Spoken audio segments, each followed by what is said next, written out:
and like having as much fun as possible. Anyways, I'm normal. Ruby's crash out was a long time coming, and I'm so happy she got to go feral. Tasso Pisha. I'm a little crazy.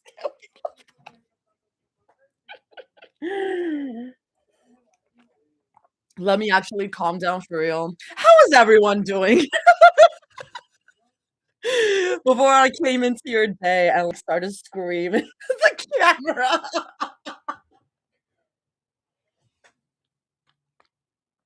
Hi, Nat.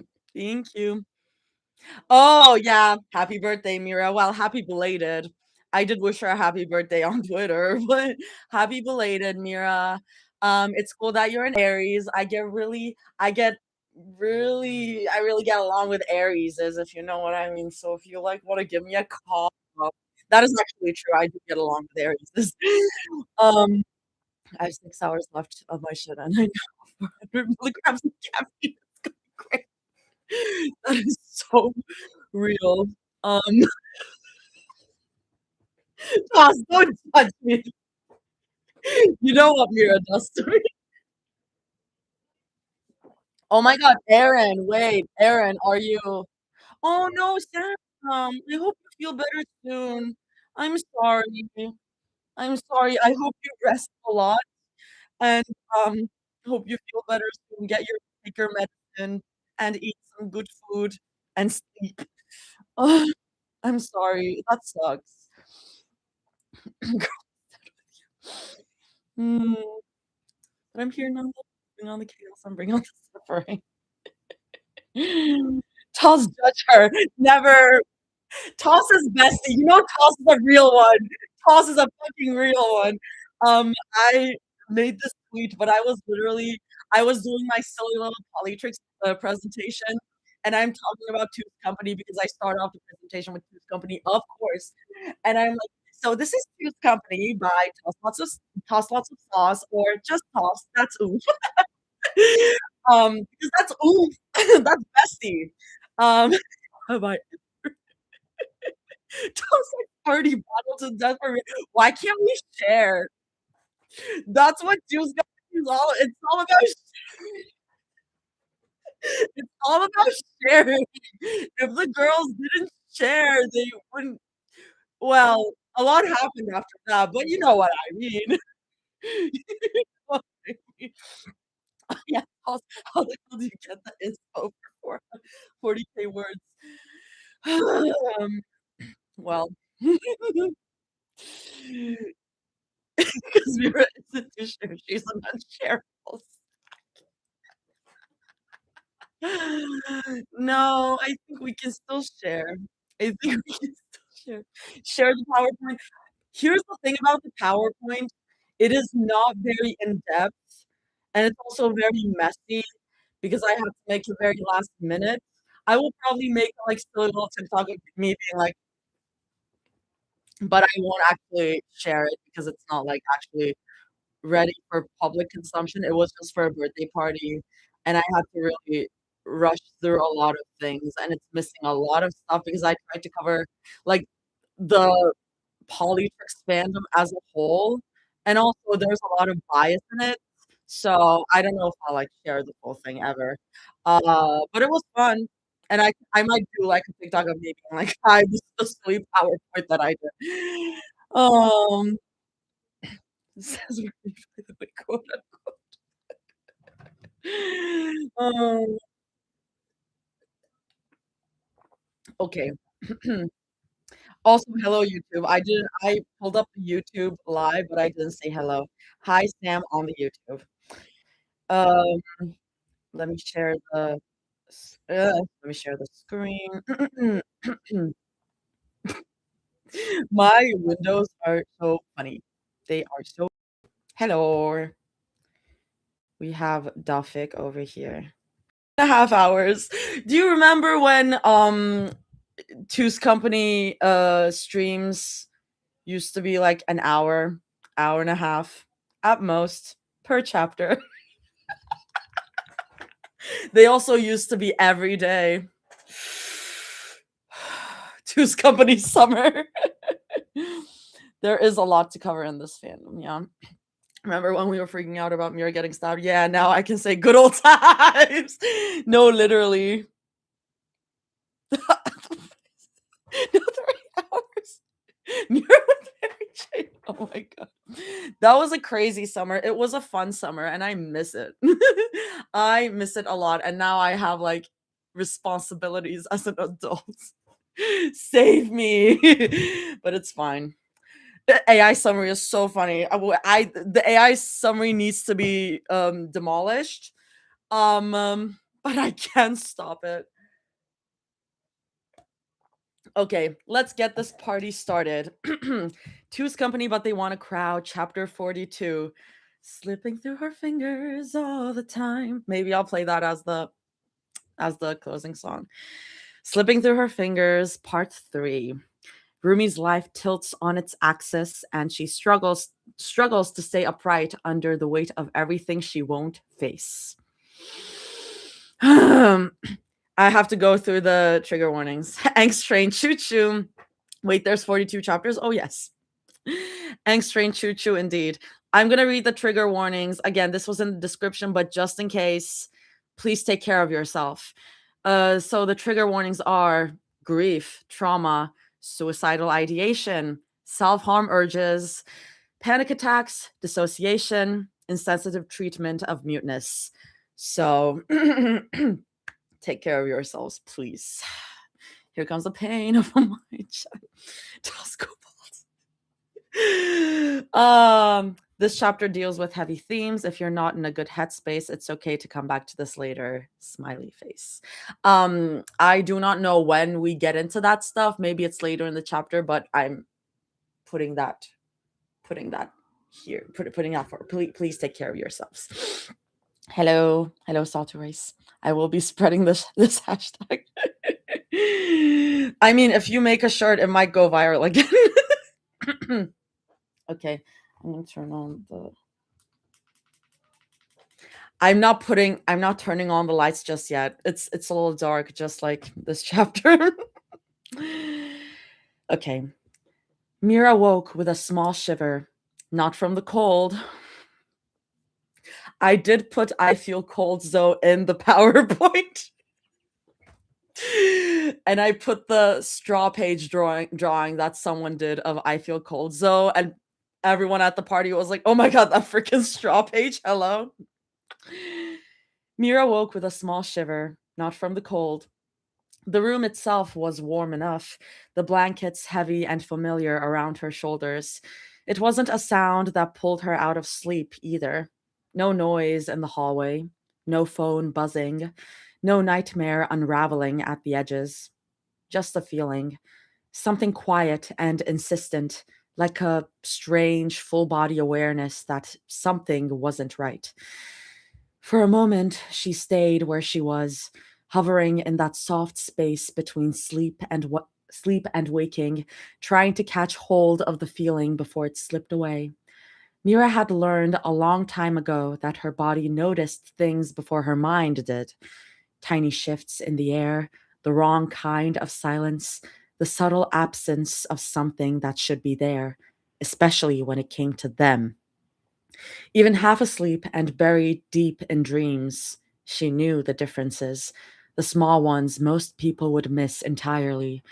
She felt the mattress dip when someone rolled over, the sudden warmth pressed against her side, and heard the quiet rhythm of breathing that she sometimes counted just to fall back asleep. Her body had memorized those things. So when one of them changed, something internal in her always reacted. Tonight was no different. Her eyes opened slowly. The room was still dark, the early hours stretching quiet and soft around them. For a moment, she didn't move, letting the fog of sleep thin out while the shapes around her settled into place. Then she turned her head. Her vision was blurry without her glasses, the world reduced to soft shapes and shadowed outlines, but she didn't need perfect sight to recognize Zoe. Zoe was still there beside her, curled slightly on her side, hair a mess against the pillow, breathing heavier than usual. Even through the quiet of the room, Mira could hear the faint congestion in her chest, the way the air caught a little before filling her lungs. Mira frowned and reached out without thinking, brushing her thumb gently along Zoe's cheek. Warm, too warm. Not dangerously hot yet, but warm in that unmistakable way that made Mira's stomach tighten. Zoe scrunched her face slightly in her sleep and made a small, pitiful sound in the back of her throat. Then she leaned into the touch instinctively, her cheek pressing softly against Mira's thumb like some sleepy part of her recognized the comfort. Mira felt a small knot in her chest loosen at the reaction. She made a mental note immediately. Medicine when Zoe woke up. Water, probably soup later if the fever stuck around. Mira watched her sigh softly, still asleep, breath evening out again after the brief disturbance. Mira let her thumb rest there for another moment before pulling her hand back, a faint smile tugging at the corner of her mouth despite the concern. Zoe always did that. Even half unconscious, she somehow managed to seek out affection like a plant turning towards sunlight. Carefully, Mira shifted onto her other side, and the smile disappeared. The space beside her was empty. Not just empty, cold. Mira stilled. It wasn't the first time she'd woken in the middle of the night to find Rumi gone. Lately, it had been happening more often. At first, it had only been once or twice, easy enough to brush off. Rumi had always been a little restless at night, sometimes slipping out of bed to pace or grab water or sit somewhere quiet until sleep found her again. But recently, it had become different, more frequent, more deliberate. Sometimes Rumi slipped out to sleep in her own room without saying anything beforehand. Mira would wake hours later and find the bed lighter, the door down the hall cracked open just enough to let a thin line of darkness spill into the hallway.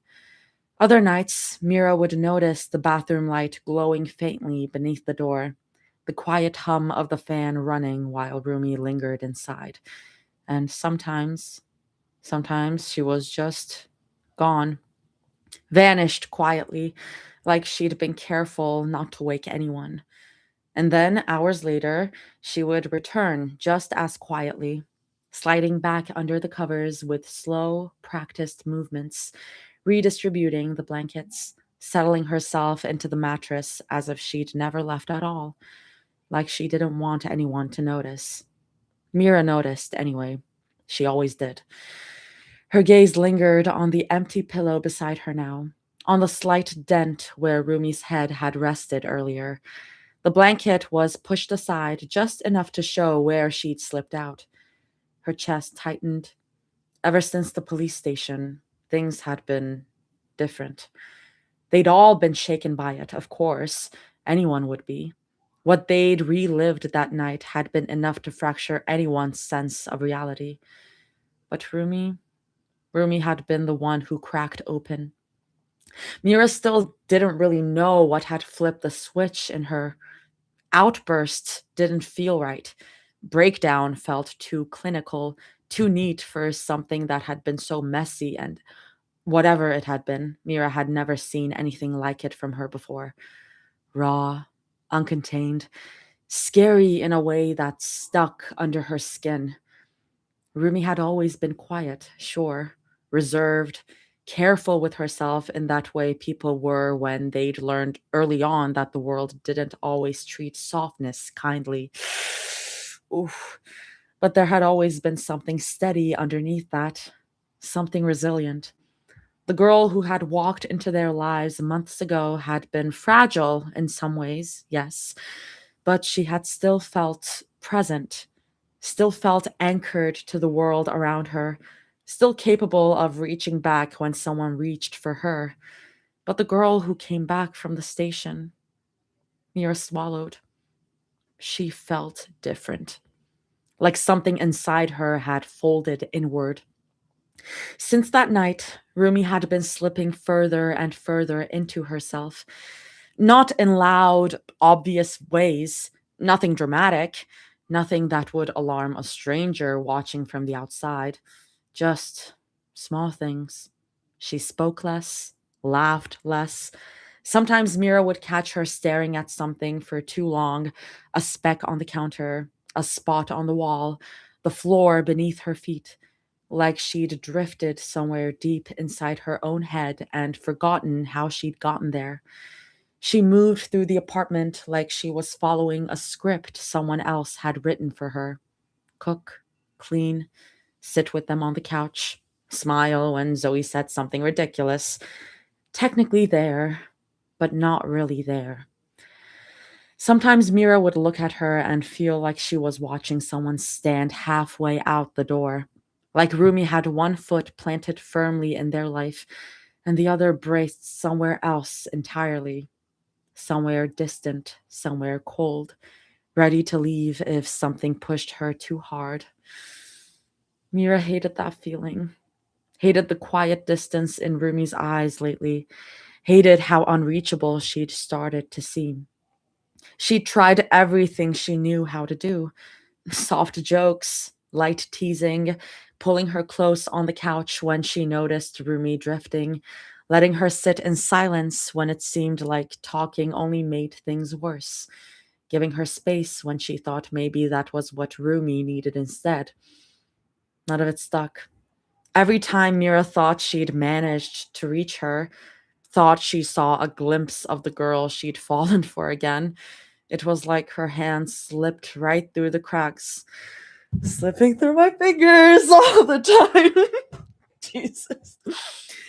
Like trying to hold water. And underneath all of it, there was the quiet, creeping truth Mira didn't want to say out loud. Rumi's mental state had declined. After the story about her childhood, there had been a shift, yes, something heavier, something raw, but it had felt contained, like something that had been opened but not unmanageable, something Mira and Zoe could hold with her, steady her through, bring her back from when she drifted too far. They had brought her back. They could, but this wasn't that. This felt deeper, not like something that had been uncovered, but something that had been pulled loose, like tearing something out of the ground only to realize the roots were still there, tangled and endless beneath the surface, reaching further than they could see. And no matter how carefully Mira reached for her, how gently she tried to hold on, she kept losing her. It wasn't subtle, not to Mira, and that terrified her more than anything. Slowly, Mira pushed herself up from the bed. The blanket slipped down around her waist, and the cool air immediately brushed across her bare arms. Sorry, there are people yelling outside. Man, I love living in New York. Slowly, Mira pushed herself up from the bed. The blanket slipped down around her waist, and the cool air immediately brushed across her bare arms, raising faint goosebumps along her skin. She reached for the nightstand automatically, fingers fumbling in the dark until they found her glasses. The familiar wired frame slid into place, and the world snapped back into focus. Soft shapes sharpened into edges, shadows separated into furniture. Behind her, Zoe shifted slightly in the bed. A small breath, a sleepy rustle of sheets. Mira froze for a second, listening. Zoe settled again. Good. Carefully, Mira slipped the rest of the way out of bed. The floor was cool under her feet as she stood, pausing for a moment to let her eyes adjust to the dimness. The apartment sat in that strange pre-dawn quiet where everything felt suspended, like the world hadn't quite decided whether it was still night or already morning. She stepped into the hallway. The wooden floor creaked faintly beneath her weight as she stepped into the hallway, loud enough that she slowed instinctively, placing each step more carefully. She paused, listening. Nothing. No running water, no cabinets opening, no quiet shuffling from the kitchen. This is giving me like when Rumi like ran away flashbacks. Like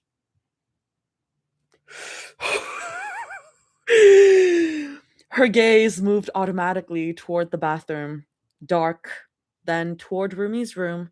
The door was open and Mira leaned just enough to see inside.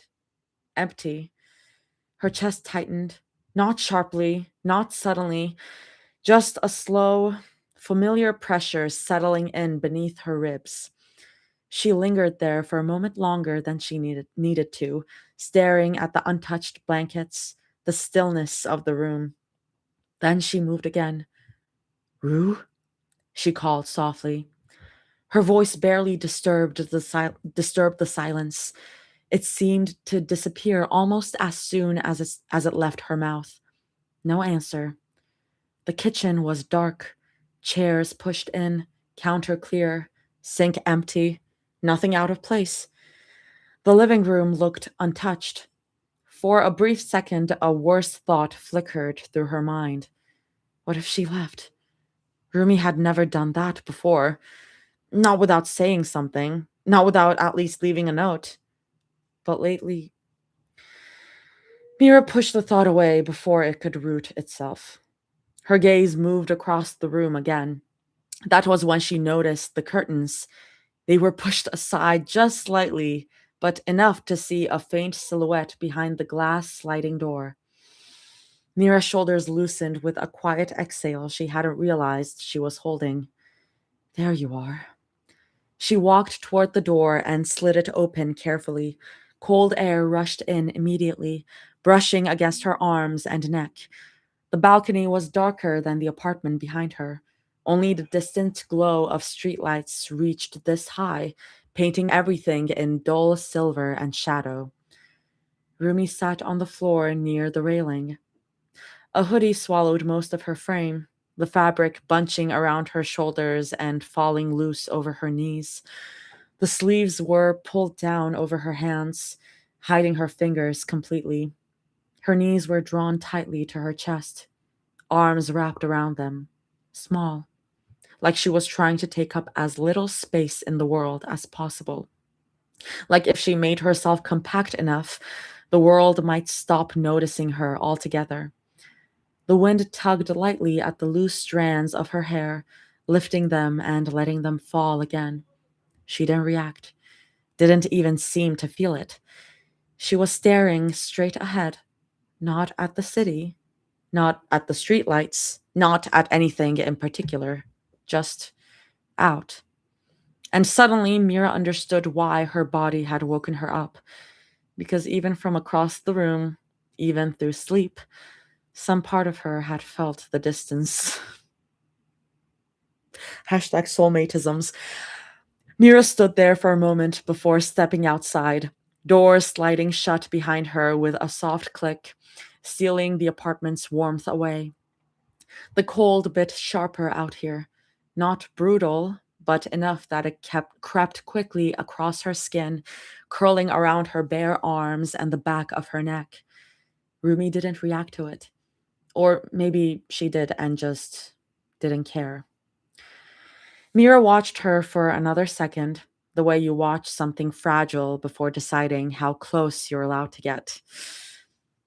Then she crossed the small stretch of balcony and lowered herself to the ground beside her, folding into the narrow space next to Rumi like it was the most natural thing in the world. Mira made sure their shoulders brushed, close enough to feel her there, close enough to feel the quiet warmth of her body through the layers of fabric, the subtle rise and fall of Rumi's breathing, the faint shift whenever the wind pushed against them. Close enough that Mira could breathe her in. Except she couldn't. There was no lavender. Her chest tightened slightly. That scent used to cling to Rumi constantly. It lived everywhere, threaded through the fabric of her hoodies, tangled in her hair, soaked deep into her skin. Sometimes Mira would walk into a room hours after Rumi had left and still catch it lingering in the air. Soft, familiar, comforting in a way Mira hadn't even realized until it was gone. Now there was nothing, just cold air and the faint smell of the city below. The memory surfaced immediately. The trash bag, Rumi kneeling on the floor, wordless, methodical, bottle after bottle disappearing into the plastic, lotions, soaps, oils, candles, sprays, everything lavender. Rumi loved the scent, said it helped her sleep, said it made everything feel calmer somehow, a reminder of her mother. And that night she'd thrown it all away like it meant nothing. Mira had stood in the doorway watching, unsure whether to step in, unsure whether to ask, unsure if speaking would break something that was barely holding together.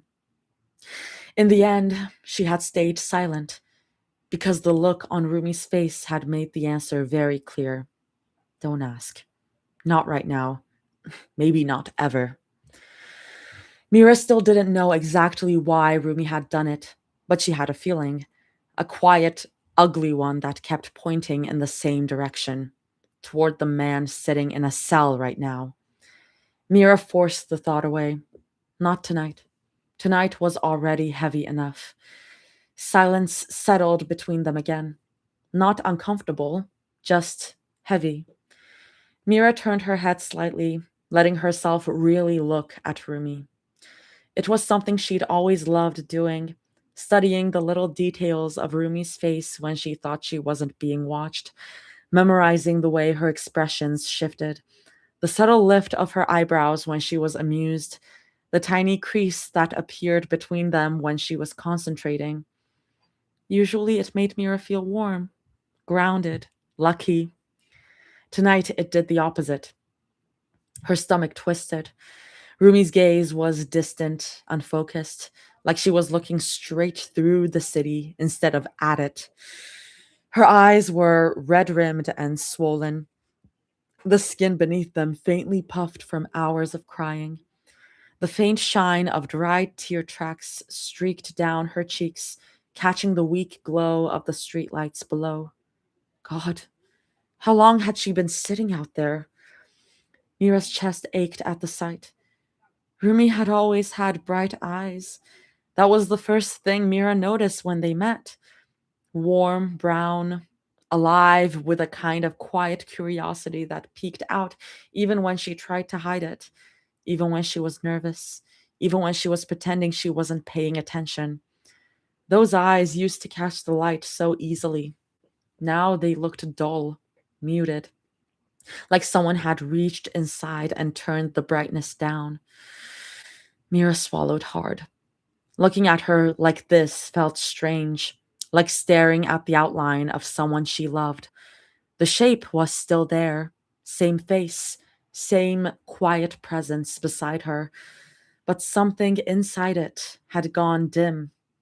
And Mira didn't know how to reach it. Rumi? Her voice came out softer than she intended, careful in the way she always spoke when Rumi got like this, like one wrong tone might make her retreat even further into herself. For a moment, Rumi didn't move. The city hummed faintly below them, wind whispering against the railing. Then, slowly, Rumi turned her head just enough for her gaze to flick toward Mira. The movement was small, almost reluctant, but it was something. Mira held still, like reacting too quickly might scare the moment away.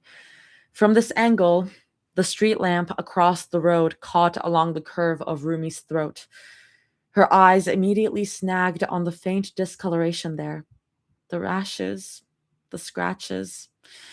It had faded since the reaction. The angry redness dulled into scattered patches of palish pink across the delicate skin of her neck. The swelling had also gone down, too. Allergic reaction. The words echoed in her head like something ugly. Her and Zoe still hadn't really talked about it out loud, but the guilt sat between them anyway. heavy, unavoidable, because they had been the ones to give her the different brand of lavender lotion. Mira swallowed hard, because even now, sitting here beside her, Mira couldn't shake the feeling that they should have protected her better. And somehow, they hadn't. You didn't know. She didn't even know. Mm. It's so upsetting. Imagine like being connected to this one thing and then your freaking dead mother, and then you have that taken away from you. I was drinking my coffee when the lavender part started. I was like, oh no. Rumi needs hugs. Rumi needs a hug. Add that tag in. Rumi tag Rumi needs a hug. Mira needs a hug. Zoe needs a hug. I was out the other day and smelled lavender, and I actually started to feel sick for a moment. Tassia actually ruined the smell for me forever, I fear. Nor. Not me drinking lavender cold foam. Oh, I see. I see. I know. Oh my god, I missed Reef. Oh, we have TC Roomy here. Hi. Hi. Oh, of course I knew it was Mira's birthday yesterday. Happy belated, beautiful. They all need a hug. Reader needs a hug tag too. At this point. Damn. Oh, okay, we're gonna go back to the interrogation room / jail. Damn. Toss somehow making me dislike the smell I already don't like. Offers fluff list. I can take the suffering from you. I just joined you talk about jail. I mean, this is Two's company, baby. What did Broccoli say? What does this mean? I still didn't find out. Yeah, oh Dane. Yeah, it's so fair to skip this one. Leave Toss's scalp alone. LMFAO. Y'all are funny. Whenever I like take a break, I have to go back in the comments because I can't look at the comments while I'm reading. You're like, I already didn't like it. Now I really don't like it. When did you start? I started the live like 30 minutes ago, 40 minutes ago. Yeah. Started reading like about 30 minutes ago. 2 and 2's company being pain and misery. You're not that late. Oh my god, stop moving like that. Stop. Mira was squeezing Zoe's hand tightly while they sat in the stiff plastic chairs outside the interrogation rooms. Waiting had never been Mira's strength, especially not this kind, the kind that made every minute stretch too long, that made every muffled voice from behind a closed door make her ears prick, as if sensing it. Zoe squeezed Mira's hand, warm and steady. Mira clung to that warmth more than she meant to. Then, a shout tore through the hallway, muffled but unmistakable. Let me go! He has to pay! Mira's entire body went cold. For a second, the words didn't register. Just the sound, just the sheer force behind it. Rumi. She had never heard Rumi yell like that. Not once. Not in anger, not in frustration, not even in the middle of an argument. Rumi didn't yell. She withdrew, she shut down, she went quiet. But this was something else entirely. There was rage in that voice. Utterly raw, unfiltered rage. It tore itself out of her throat like it hurt just to say the words. Mira's head snapped towards Zoe at the same time Zoe looked at her. The same realization hit both of them in the same second. That was Rumi. They both shot to their feet so fast the chairs screeched against the tile. What the? Another sound echoed from down the hallway. Crying. Not quiet crying, full body sobbing. Mira didn't think. She was already moving. Zoe kept pace beside her as they hurried down the hall, their footsteps echoing sharply against the tile. With every step, Mira's pulse hammered harder, a cold, crawling dread building in her chest. Something was wrong. Something was very wrong. Celine was already standing outside the interrogation room when the door burst open. Two detectives stumbled out first, looking startled and tense, and then Rumi. They were half dragging her into the hallway. Mira's breath caught. Rumi looked nothing like the girl who had walked into the station with them earlier. Her face was twisted with grief, tears streaming down her cheeks so fast they left wet streaks along her jaw, hair disheveled around her face, sticking to the damp skin there. She was fighting them, actually fighting. She was trying to pull away from them, trying to turn back toward the room. "Let me go!" she screamed again, voice cracking so violently it sounded like it might tear apart entirely. "He has to pay!" The sound scraped down Mira's spine. Rumi sounded feral, like something had ripped open inside her and there was no way to contain it anymore. "Rumi?" Mira rushed forward instinctively, but before she could reach her, Rumi lurched forward and collapsed straight into Celine. The sound that tore out of her chest didn't even sound human. It was raw, a broken, jagged scream that dissolved into sobbing before it fully formed.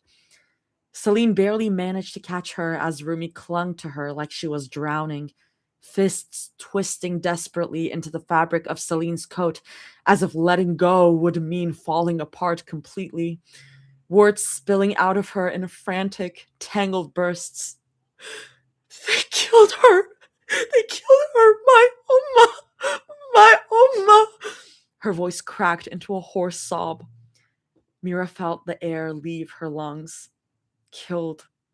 For a second, the word refused to make sense. Celine froze too, clearly overwhelmed, her eyes darting over Rumi's face like she was trying to piece together what had just happened. Oh my god, Celine's reaction is going to be crazy. Oh my god. Oh god, Celine is going to lose her fucking shit. Oh my god. Oh my god.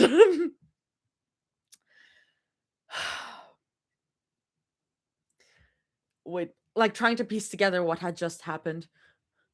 "Rumi, what happened?" she asked breathlessly. But Rumi couldn't answer. Her legs gave out completely beneath her. Celine dropped with her immediately, guiding her down before she could hit the floor. "They killed her!" Rumi cried again, her voice tearing apart in her throat. "They killed her! My Oma!" Mira's chest twisted painfully. She had never seen Rumi like this. Not once. Even on her worst days, Rumi had always tried to hold herself together somehow. Even when she cried, she kept it quiet, controlled, like she was afraid of taking up too much space in the room, like her grief had to stay small, contained. But this wasn't contained. This was grief ripping straight through her. Zoe's grip suddenly tightened painfully around Mira's arm. Mira barely felt it. She didn't even realize she'd started moving until she was already halfway across the hallway, the distance between them disappearing step by step. Rumi was shaking harder now. Her whole body trembled violently where she knelt on the tile floor, shoulders jerking with every sob. Her breathing had turned ragged, frantic. "They killed her! They killed her! They killed..." The words the words dissolved into hysterical gasps. "Rumi, hey, slow down." Celine tried gently, one hand hovering uncertainly near Rumi's shoulder, like she wasn't sure if touching her would help or make it worse. But Rumi wasn't hearing her. Her fingers suddenly clawed at the front of her hoodie, hard and desperate, as if something was crawling under the fabric. "Get it off!" she choked. "Get it off of me!" Before anyone could react, Rumi grabbed the hem of the hoodie and yanked it over her head with shaking hands. The fabric caught briefly in her hair before she ripped it free and hurled it across the hallway like it had burned her, curling forward right after, arms wrapping around her ribs, clutching her chest. That's when Mira saw it. The rashes. Bright red patches were spreading across Rumi's arms, blooming rapidly against her skin, angry, inflamed. The skin looked hot, swollen. Mira's stomach dropped so fast it made her dizzy. I, I can't, Rumi gasped, words barely coming out as her hand shot up to her throat, fingers clawing at her neck like she was trying to tear something off. Mira's brain stalled for half a second. Something was wrong. Very wrong. Her body moved before the thought fully formed, dropping down beside her immediately. Rumi, hey, look at me, Mira said quickly, voice shaking. What's going on? What's happening? But Rumi only choked harder. Her chest heaved violently as she tried to suck in air that didn't seem to come. A horrible, tight wheezing sound escaped her throat. The skin along her neck was swelling, right in front of Mira's eyes. Mira felt panic surge up her spine like ice water, cold, sharp, sudden enough to make her vision blur at the edges. No, no. What is happening to her? Mira demanded, her voice cracking as she looked up wildly, her gaze darting between the others like someone had to have an answer. Someone had to know what was going on. I don't know, Celine said helplessly, her hands hovering uselessly near Rumi's shoulders, like she wanted to help but didn't know where to touch without making it worse. Another choking sound tore out of Rumi, wet, strangled, like each breath had to force its way through something too tight, something closing. Zoe swore under her breath. Shit. She dropped immediately to the floor on Rumi's other side, the movement quick and decisive, grabbing Rumi's wrist to steady it as her eyes moved fast, scanning, assessing. Her gaze caught on the rash, spreading, up her arms, across her collarbone, angry, raised. Her expression changed instantly. Color drained from her face. Recognition hit first, then fear. Shit. Mira's stomach twisted violently. What? Zoe snapped her head up, eyes wide in a way Mira had never seen before. Sharp, alert, terrified. She's having an allergic reaction, she said, her voice tight, controlled only by urgency. The words didn't land right. Not at first. Like they didn't fit the moment. What? She needs an EpiPen! Zoe barked, already turning, her focus snapping toward the detective still standing frozen across the room. Don't just stand there! Get one! She shouted. The command cracked through the air. The detectives jolted like they'd been shocked, one of them stumbling over a chair in his rush before both of them bolted down the hall. But Mira barely registered them leaving. Because Rumi was getting worse. Much worse. Her breathing had turned ragged, desperate, each inhale scraping through her throat like it had to claw its way past something closing in, something tightening with every second. Too shallow, too fast, not enough. Breathe. Mira's voice broke apart halfway through, the word collapsing before it could fully form. I can't, Rumi gasped, the sound thin and strained, barely making it out. Her hands flew to her throat again, fingers clawing at her skin like she could hear the tightness away, like she could tear the tightness away if she just tried hard enough. Zoe grabbed her shoulders gently but firmly, trying to steady her. Rumi, hey, look at me, okay?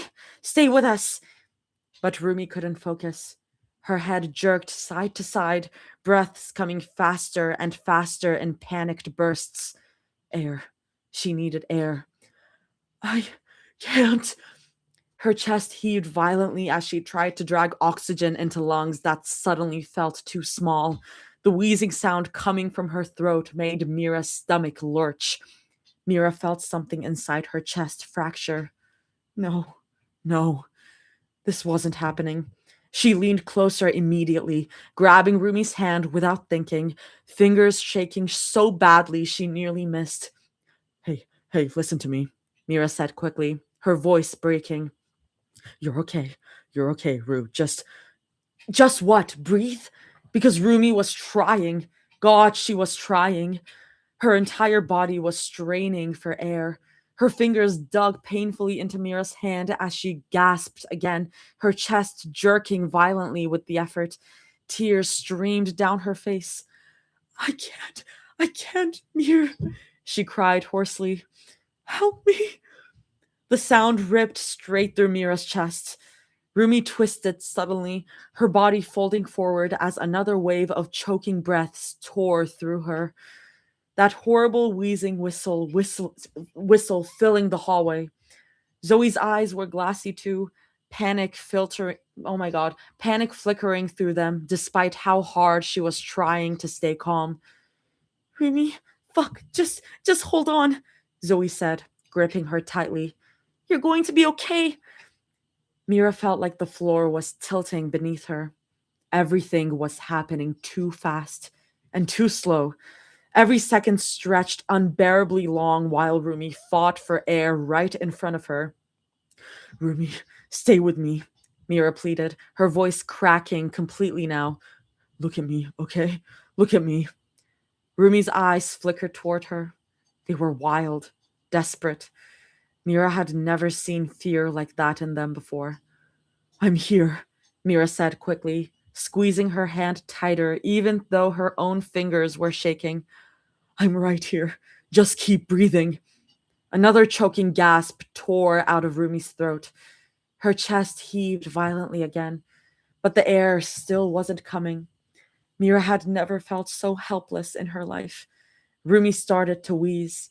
Her face scrunched tight with pain as her chest rose and fell in uneven jerks. Each breath seemed to catch halfway down her throat, like the air was being forced through something far too narrow. Rumi's fingers tightened painfully around Mira's hand. God, why are they mirroring Myung and Celine? Tell me that. Tell me that. Why are they mirroring Myung and Celine? Why? Why did you do that? Why did you do that, Toss? Why did you do that, Toss? Why? Why? Why? Why? Why? What? Don't say LMAO. Don't tell me LMAO. Don't tell me LMAO, Toss. Why would you do that? Oh my god. Ah. Rumi's fingers tightened painfully around Mira's hand. Her face scrunched tight with pain, chest rising and falling in uneven jerks as she tried to pull in air that just wasn't coming fast enough. Rumi, hey, Mira said quickly, though her own voice was shaking now.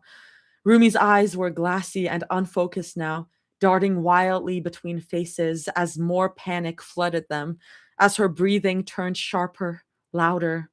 The sound of it would stick with Mira for a long time. That horrible, desperate wheeze. Like every breath had to fight its way through something closing. Rumi's shoulders jerked as she tried to inhale again. Nothing. The air wasn't coming fast enough. Her skin had started to lose color now, too, the flush of panic draining away and leaving something far worse behind. Pale. Too pale. Mira felt her own lungs tighten in response, her body mirroring the panic. Rumi, breathe, Mira pleaded, her voice cracking completely now. Please, just breathe. Rumi shook her head weakly. Her hand clawed at her throat again. Her eyes were wide, terrified. For one terrifying second, Mira genuinely thought, this is it. That they were going to lose her right there on the cold tile floor of a police station hallway. That this was how it ended. Not some dramatic fight, not some final goodbye, just Rumi suffocating while they watched. What the fuck is happening? Her chest felt like it was collapsing in on itself, grip tightening desperately around Rumi's hand. Then footsteps thundered down the hallway. Someone shoved an EpiPen into Zoe's hand. Zoe didn't hesitate. She jammed it into Rumi's thigh with practiced urgency, holding it there while murmuring something Mira couldn't even process. Everything after that blurred together. Voices overlapping, more footsteps, paramedics suddenly crowding around them, hands gently but firmly pulling Rumi away, lifting her onto a stretcher. Mira remembered grabbing Zoe's hand so tightly her fingers went numb. She remembered refusing to let go, remembered the nauseating smell of the hospital, remembered Rumi laying in the hospital bed with an oxygen mask covering half her face, the clear plastic fogging faintly with every shaky breath she took. Remembered her and Zoe sitting in the chair by the bed. Neither of them had moved for nearly an hour. Mira's fingers were laced tightly with Zoe's in one hand and wrapped around Rumi's in the other. She needed to feel both of them there. Rumi looked small in the bed, too small. Her skin was still flushed in places, faint patches of irritated red lingering along along her arms and neck where the rash had spread earlier. The swelling had gone down some, but Mira could still see how raw her throat looked. It made her stomach twist every time she glanced at it. The doctor had explained it calmly, like it was a routine thing. Mira sat there listening while the doctor spoke, but the words seemed to echo strangely in her head, like they had to travel through layers of fog before reaching her. Apparently, allergic reactions like that didn't always hit immediately. The lavender lotion they'd bought her, the lavender lotion they'd bought her, that had been it. It could sit on the skin for hours without doing much at first. No obvious signs, nothing alarming, just there. But stress, body heat, and adrenaline could increase blood flow to the skin, letting the allergen absorb faster. This is the fucking CSI shit Nat was doing 2 chapters ago. This is like, it's all coming back to that. um, and Rumi had been under a lot of stress. So once her body had finally reacted, it reacted all at once, fast, violently. The yelling hadn't helped either. According to the doctor, the allergic reaction had already inflamed her throat and airway. All the screaming and Toss, you're a fucking genius. Toss, you fucking genius. Toss said, I'm gonna make the self-harm scars representation of Rumi's demon marks, and I'm gonna make the fucking lavender allergy like represent her losing her voice, like mirror her losing her voice. Whoa, toss. Toss. Snaps. I love that. I love that a lot. According to the doctor, the allergic reaction had already inflamed her throat and airway. All the screaming and crying during the interrogation had only irritated it further, straining her vocal cords on top of everything else. I actually don't know if that was intentional. Maybe I'm reading too much into it, but that's what I'm getting. And if it is intentional, and even if it's not intentional, I'm like, I don't know, that works. That fucking works. Toss so big brain. All the screaming and crying during the interrogation had only irritated it further, straining her vocal cords on top of everything else. Which meant now she wasn't supposed to talk. Not for a while. Her throat needs time to heal, the doctor had said gently. If she pushes it, she could worsen the inflammation. So they'd prescribed medication for the rash and swelling, antihistamines, anti-inflammatory pills, a strict warning to avoid anything lavender related again, and vocal rest, lots of it. Mira stared down at Rumi's hand resting in hers. Her fingers felt warm, alive, but the memory of how cold they'd felt earlier, when Rumi had started choking, made Mira's stomach twist again. God, they had almost lost her. Because of lotion. Because of something they bought. Her throat tightened so suddenly she had to bite the inside of her cheek to keep from crying again. How had they not known? How had they not checked? Mira's grip on Rumi's hand tightened unconsciously. Zoe must have felt it because her thumb brushed lightly over Mira's knuckles, a silent grounding gesture. Mira didn't look at her. She was afraid if she did, she'd completely fall apart. Across the room, Celine sat in the chair near the window. Her posture was stiff, hands clasped tightly in her lap, eyes fixed on Rumi like she was afraid to blink, like blinking might somehow make this real. Mira wondered if she was replaying the same thing she was. The panic in her eyes, the way Rumi's face had gone pale, the way she'd said, "I can't breathe." Mira squeezed her hand again, softer this time, tears blurring her vision. "I'm sorry," she whispered under her breath, though Rumi was half asleep and probably couldn't hear it through the oxygen mask. But Mira needed to say it anyway.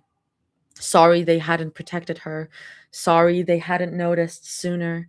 Sorry they almost lost her. Her chest ached with the weight of it, because for a few minutes in that hallway, Mira had truly believed she was about to watch one of the people she loved most in the world die right in front of her. Her shoulders shook once, then again. She tried to keep the sob quiet, but it slipped out anyway. Zoe's hand squeezed hers tighter immediately. The room stayed quiet. Only the slow hiss of the oxygen machine filled the space.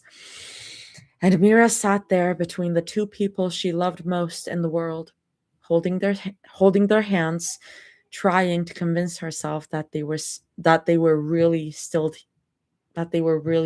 here, and that she hadn't almost lost them tonight. Because the truth was, she didn't think she could survive feeling that kind of fear again.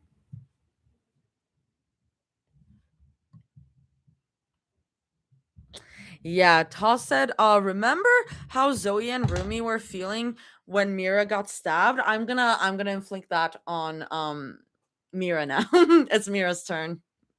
Trust Shep, yes. Artie, I literally have school, but I had to pause just to watch. Oh, you guys will kill me. You guys will literally end up killing me with this. Please go to school. Please don't let me keep you from school. I'm gonna change. This feels so. I don't like this light. I'm gonna change. Should I make it yellower? Hmm. Hmm. Hmm. Hmm. Or interesting colors. Girl, this feels so cold. I'm gonna turn on the lights. I said I would have it dark, but I'm losing focus, so I'm turning on the lights. I think enough darkness. Enough darkness in the chapter already. School, as if I'm not miserable enough. Chef is cooking something diabolical, I'm sure. I mean, I thought that this was the diabolical chapter. The yellow is giving me flashbacks to when you streamed. What you said. Yeah. Oh yeah, the light in my room, in that room, was like very yellowish. Yeah. You would be correct. Okay, this is better. Artie is one of the stress relief and escape from school. Stress relief while reading chapter 42 of Two's Company? Y'all have interesting definitions of stress relief. It's fine, y'all. I'm eating bulldog and 2 fried eggs currently for breakfast. It's fine. It will all be fine. Wait, what? Am I missing lore? Missing what lore? About chapter 26. That's not stressful. Yeah, Rumi, this chapter was not in the mood at all.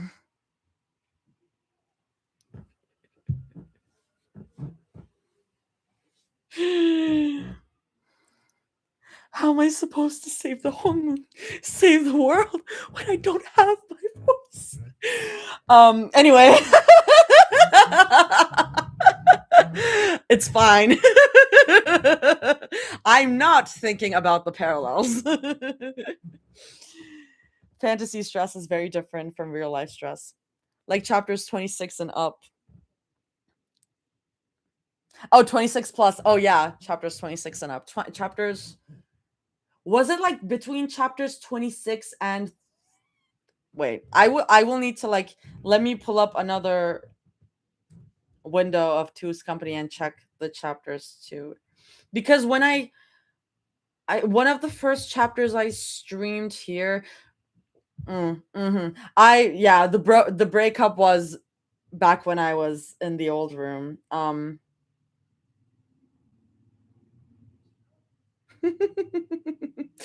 I read the Zomira backstory over there as well. Artie, do you appreciate me being a Filipino viewer? It is 6 a.m. for you. Why are you up? I do appreciate it. It is so late/early for you. 26 through 35, probably. I'm checking the chapter titles. You know what might have been the first chapter I read here? Chapter 33, Lavender Has Always Been Lovely. That might have been the first chapter I read here. Me also Filipino. Oh my god, guys, what are you doing at 6:22 a.m.? I only recognize the hot chapter. Sorry, not sorry. Yeah. Yeah, because I'm pretty sure I did all the like backstory stuff like with Myung when I was here. Which is very funny considering what we're doing right now. It's Senardi! It's Remy! Hi! Hi, Remy. We are reminiscing. Because I have school. School starts at 7:30. Jesus Christ. I'm so sorry. I'm guessing you're in like high school or something. Because if you're in college, why did you pick a 7:30 class? I'm so sorry. And I'm wishing you luck. Never gonna be able to see some of the earlier cute stuff the same anymore. Lavender, get that shit away from me. Junior high, actually. Okay. I see. One of my friends is in Germany and watching the live. This takes me back to when I was in Turkey and we were talking about like where everyone was like watching from. Oh my god, guys. We used to be even more global, I feel like. We're still global, but it's really fun. It's really fun to hear about this. Who needs a sleep schedule? If it's a nighttime one, I just nap early and set an alarm. I remember when I was waking up at 4 a.m. for your streams. Now I just don't sleep till it starts at 2 a.m. You guys are crazy. Broccoli, where do you live? Where do you live? Guys, that's so sweet, but I also feel bad. Oh my god. The time differences between me and Artie have always been interesting. I mean, it used to be like 2. Now it's 5, I'm pretty sure. Because daylight savings started. So, yeah. Yeah. So it's 5 now, I think. Russia, damned country. Oh.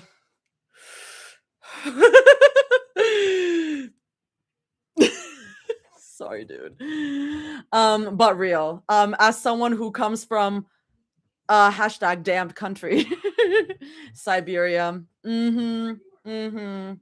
I see. You're 5 hours behind. 4 currently because of day. Ooh, okay. 4 currently because of daylight savings. Okay. Happy time zones, everyone. It's very hot in here. I'm gonna crack a window and then continue reading. Okay. Damned country shirt for you and me, I guess. Yes. Oh, yes. Yay, politics. Am I right, y'all? Anyway, let's go back. The memory of that night faded slowly as another gust of wind cut across the balcony, biting at Mira's bare skin. She blinked, the present settling back around her.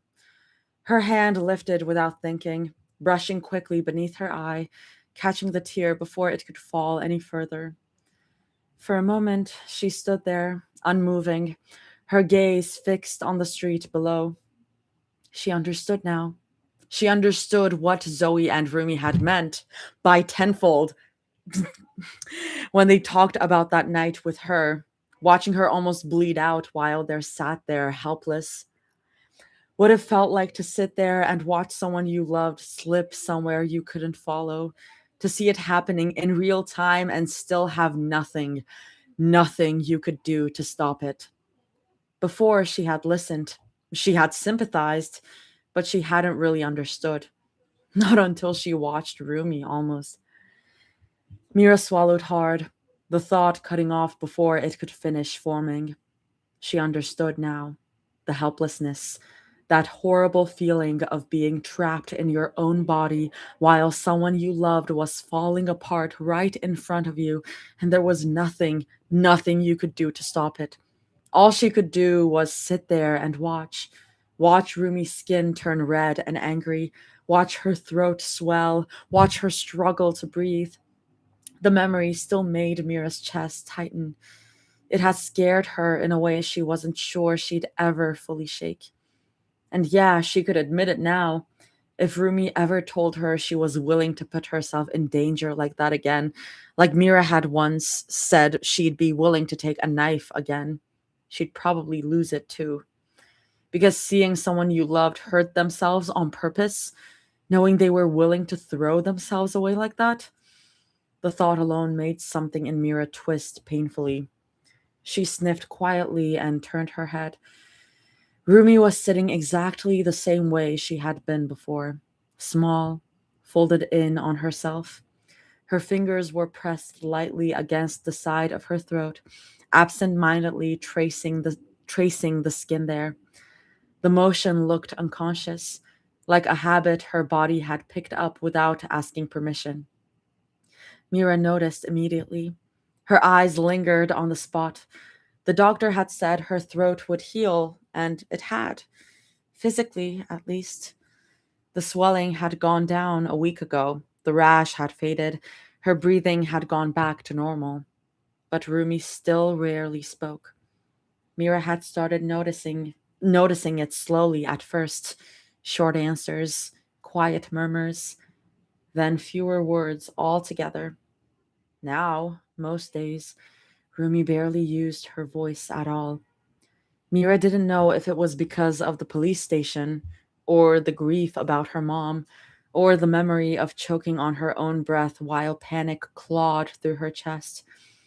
Maybe it was all of it tangled together in ways Mira couldn't see. Her voice had healed, but something inside her clearly hadn't. Mira watched her for another second before bumping her shoulder lightly against Rumi's. The movement was small, almost playful, but it was enough to ripple through the quiet space between them. You okay? Rumi blinked slowly and turned her head toward her. For a second, just one, Mira thought she might actually answer. Her lips parted slightly. Then the moment passed.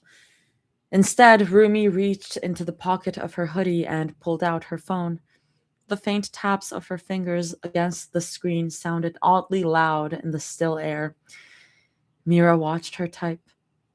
Rumi's shoulders lifted faintly with each breath, the soft glow of the screen lighting her face for a moment before she finished. Then she dropped her head forward again and slid the phone across the floor toward Mira. Mira leaned down to read it. What do you think? She let out a soft sigh, though there was more fondness than frustration in it. Yeah, fair. She couldn't even argue with that. All right, Mira muttered, pushing herself up with a small grunt as she stretched her stiff legs. Well, she continued, brushing her hands against her thighs, I think you should come inside before you catch a cold. Rumi didn't move, not even a little. She stayed exactly where she was, curled into herself, staring out at the street like the night had something important to say to her. Mira waited. A few seconds passed. The wind shifted again, colder this time. Rumi? Still nothing. Mira sighed again, though this time a small smile tugged at the corner of her mouth. She knew that silence, knew that particular kind of stubborn stillness. It meant Rumi wasn't refusing. It just didn't have the energy. She just didn't have the energy to move. Mira bent down again. Without warning, she slipped her arms underneath Rumi and lifted her in one smooth motion. Rumi let out a small sound of protest, but it was weak, more reflex than actual resistance.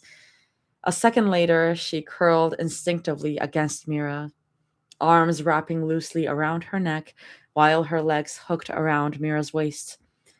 Mira adjusted her grip automatically, one arm secure under Rumi's legs, while her other hand came up to cradle the back of her head. Her fingers slipped gently through the soft strands of her hair. You just did that so I'd pick you up, huh? Mira murmured with a quiet snort. They're very, very sweet. Rumi huffed softly against her neck. The little burst of breath made Mira smile. She turned and carried her back inside, sliding the balcony door shut behind them. The warmth of the apartment wrapped around them almost immediately. Rumi didn't move. She stayed curled against Mira's chest the whole way down the hall. Small, quiet, still here. And Mira held her just a little tighter as they walked, because tonight, after everything, that was enough. Ah, they're sweet. Damn. Even when it's angsty, we can have sweet moments like this. It's fine. Oh, lover girl Mira said you will have hugs. I love. Are y'all talking about egg custard? I won't let you flan. I love the side conversations happening while and I say that like completely honestly, I'm not being sarcastic or anything. I think it's very fun. Mira, hug me, Mira. Oh my god, of course. Please. Oh my god, please go to your friend. Oh my god, I'm sorry. Came here to say happy late birthday to Big Mommy Mira. Mira, that's my mommy. She a baddie. Arty asthma. I'm listening and chatting. I'm Caesar. Y'all will say some things sometimes. And I'm like, anyone else is lagging a bit? Oh no. Yeah, I don't know if Toss is still planning 46 chapters. I'm just like, if you're planning 46 chapters, you have 4 more chapters to go. Girl. I have DBC practice later. Aw, it's okay. I have to go. Bye. Bye.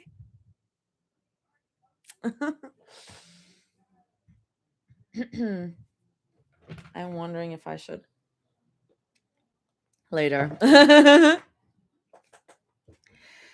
Mira brushed her fingers gently through Zoe's bangs. The strands stuck slightly to her forehead with sweat. Damn alliteration. The strands stuck slightly to her forehead with sweat. Her skin was too warm beneath Mira's touch. The heat radiated upward into Mira's palm, a steady reminder that something inside Zoe was fighting. Mira watched as she curled tighter around the pillow she was cuddling, letting out another soft moan, body trembling from the chills she was getting even under all the blankets. She adjusted the blanket around Zoe's shoulders, careful not to wake her, and lingered there for a moment longer than necessary, memorizing the rise and fall of her breathing, the way her brow smoothed once she settled again. Then she looked to the other side of the bed. Rumi lay bundled beneath the covers, pulled tight around herself like armor. Only the top of her head peeked out, hair splayed against the pillow. Her eyes were open, fixed on the ceiling, glassy and far away, present in body only. Not sleeping, not resting, just gone somewhere Mira couldn't follow. Mira's hand dropped to her lap. She ran her fingers through her own hair, slow and frustrated, the motion grounding in a way nothing else was. Zoe's pain was loud, obvious. You could hear it in the whine in her throat, see it in the flush of her cheeks, feel it in the heat of her skin. It was burning and uncomfortable and miserable, but temporary, even if it felt awful now. Rumi's was quiet, the kind that hollowed you out from the inside and left no marks anyone could point to and say there, that's where it hurts. Mira hated this kind of pain the most. The kind where the people she loved were hurting and there wasn't anything clear she could do about it. Both of her girls were hurting, just in different ways. And all Mira could do was sit there in the middle of it. Moment for the siren. Loud as fuck for a valid reason. I'm just annoyed. Are you over now? Damn, the purge.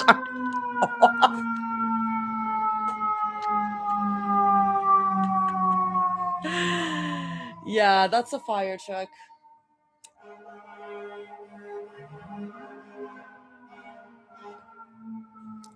If I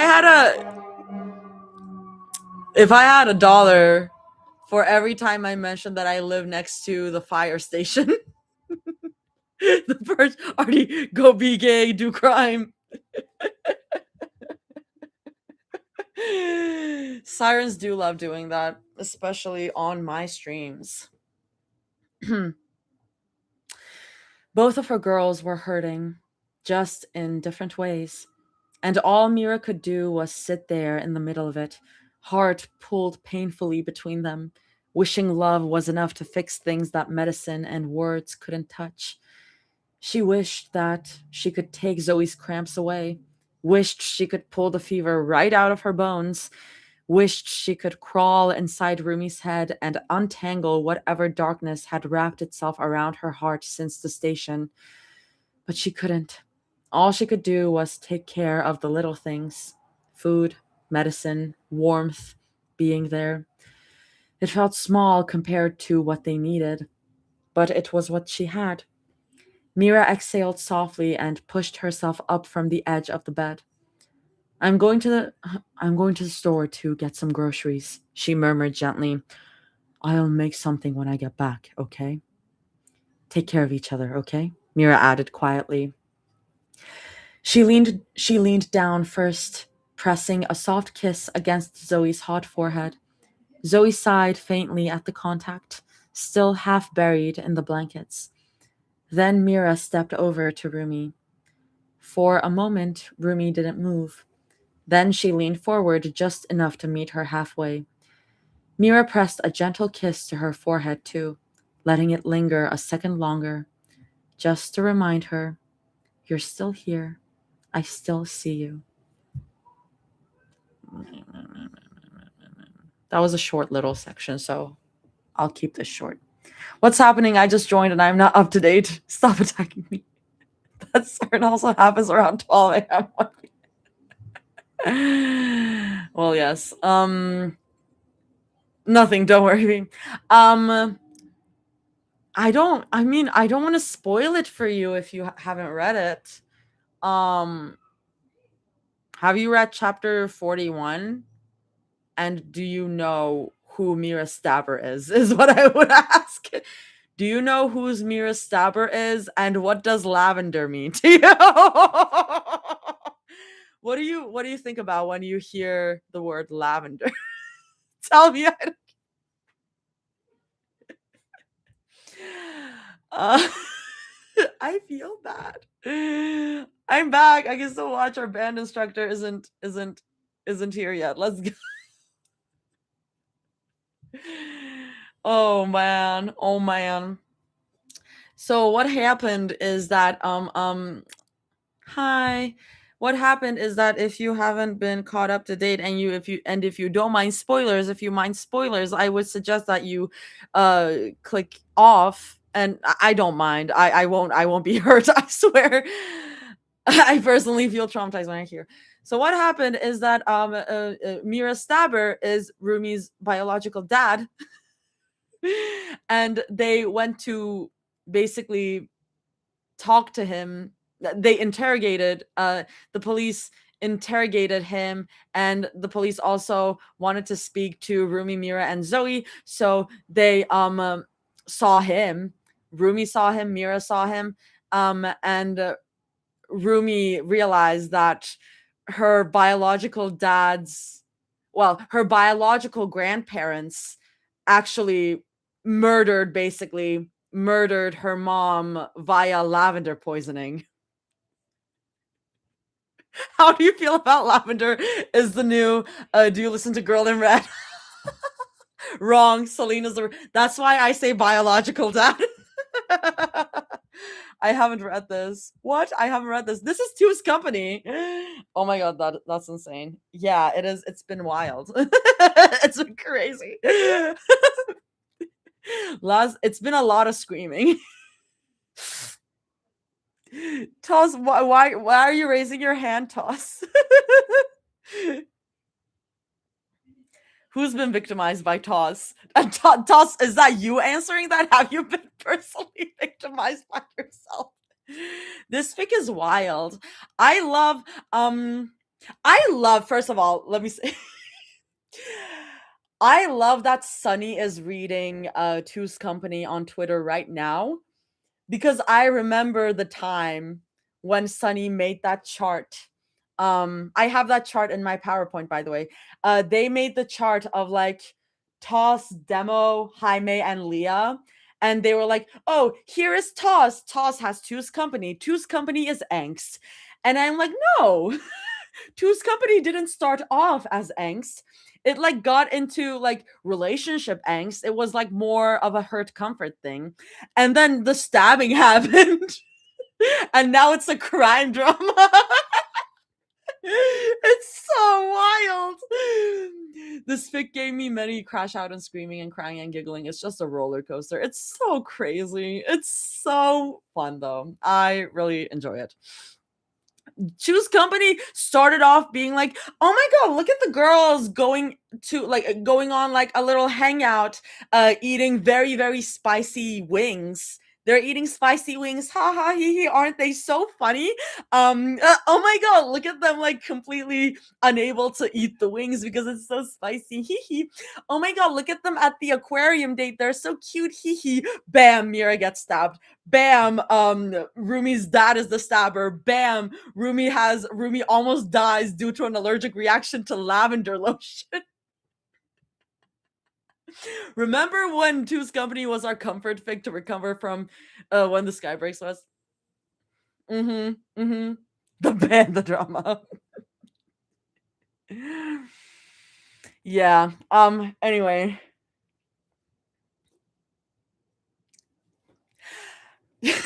Rumi didn't know how long she had been lying there after Mira left. God. Time had stopped meaning much of anything lately. Minutes, hours, entire afternoons. Sorry, we went into Rumi POV and I'm already like, okay. Minutes, hours, entire afternoons. They all blurred together into the same dull stretch of nothing. Sometimes she would look at the clock and feel surprised that the numbers had even moved at all. Right now, the ceiling held her attention. Her eyes traced the same tiny specks in the paint over and over again. Little clusters, little constellations. She counted them. 1, 2, 3. Her eyes moved slowly from one spot to the next. 4, 5, 6. She lost track somewhere around 9. Her gaze drifted. She blinked. Then she started again. 1, 2, 3. It gave her something to do, something simple enough that her brain didn't have to work very hard, because right now, thinking felt like wading through thick mud. Every thought moved too slowly, like it got stuck halfway to the surface. She tried not to think about her mother, tried not thinking about the police station or the way breathing had stopped becoming easy since then. The way panic had clawed its way up her chest like something alive. Can I also just say, suffocating to death is my like most feared way of death. I am like honestly like I hate everything scares me. Like the thought of getting stabbed, the thought of getting shot, the thought of like whatever being suffocated either through like choking or like being underwater is like the worst fear. It's the worst for me. So this feels great. Not burning alive. Burning alive is not as much as suffocating, no. I feel like because suffocating feels so like internal and like on the inside and feels so vulnerable.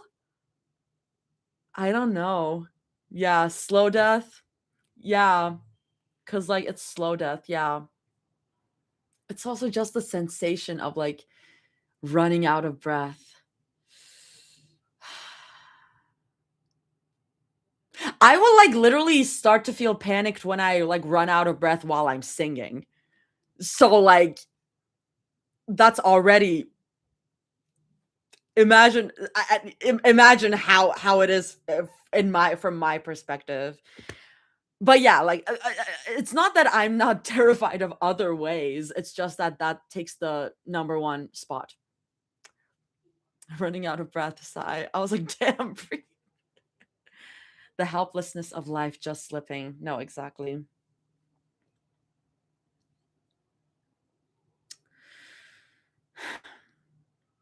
Her fingers twitched slightly where they rested against the blanket. Her throat still felt strange sometimes. Not painful, just remembered. She swallowed once. The movement felt too loud inside her body. Her eyes drifted back to the ceiling. 1, 2, 3. She lost it again, her mind tipping sideways, like a seesaw dropping suddenly to one end, and she didn't bother to try and catch it. Because right now she was feeling a lot. Or maybe nothing at all. It was hard to tell anymore. Her chest felt heavy with a mixture of emotions: grief, anger, exhaustion, something hollow and aching. But her mind itself felt flat, like all those feelings had been packed into her body while her head had been left behind somewhere else, like her thoughts buzzed softly in the background, just static. Not actual ideas or memories, just noise. A tangled mess of scribbles and half formed shapes that shifted around every time she tried to focus on them. Her head hurt. Everything hurt, but it felt distant, like the pain belonged to someone standing a few feet away from her rather than inside her own chest, like she was floating underwater while the world moved slowly somewhere above her, and the only thing tethering her to the surface was a thin string. Without it, she was pretty sure she would just drift, sink quietly into that empty buzzing space where nothing really mattered. Just then, a small sound came from beside her, soft, raspy. Rumi? Zoe. The sound tugged faintly at that invisible string. Rumi blinked slowly, and turned her head. Zoe was still curled in the blankets beside her, hair stuck to her forehead, cheeks flushed deep pink from the fever. Her eyes were half open, heavy, and unfocused. Rumi? Zoe croaked again after a moment, voice thin and dry. Rumi shifted slightly under the blanket. Her lips parted automatically. She meant to answer, to ask what Zoe needed, but nothing came out. The moment the air tried to move past her throat, that familiar pressure settled there again, heavy, unyielding, like an invisible hand had wrapped around the base of her throat and squeezed just enough to remind her it was there. Rumi swallowed hard. Her fingers lifted instinctively, pressing against the side of her neck as if she could rub the feeling away. It didn't help. It never did. Her throat felt tight, breathing felt shallow, like the air stopped halfway down before it reached her lungs. She tried to take a deeper breath. It was never enough. Never enough. I'm sorry. I'm sorry. Her fingers lingered there for a moment longer before she forced herself to sit up. The movement made the room tilt slightly. She looked over at Zoe instead, just to show she was listening. Zoe blinked up at her through heavy lashes, eyes glassy from the fever. Can you get me some water, please? She murmured hoarsely. Rumi swallowed again and nodded. Talking felt impossible right now anyway. She pushed the blanket off and stood, her body feeling heavier than it should have, like gravity had quietly doubled overnight. Still, she moved. Her brain narrowed itself down to one simple task: water. Just get water. The thought came and went without resistance, settling into something simple enough to follow.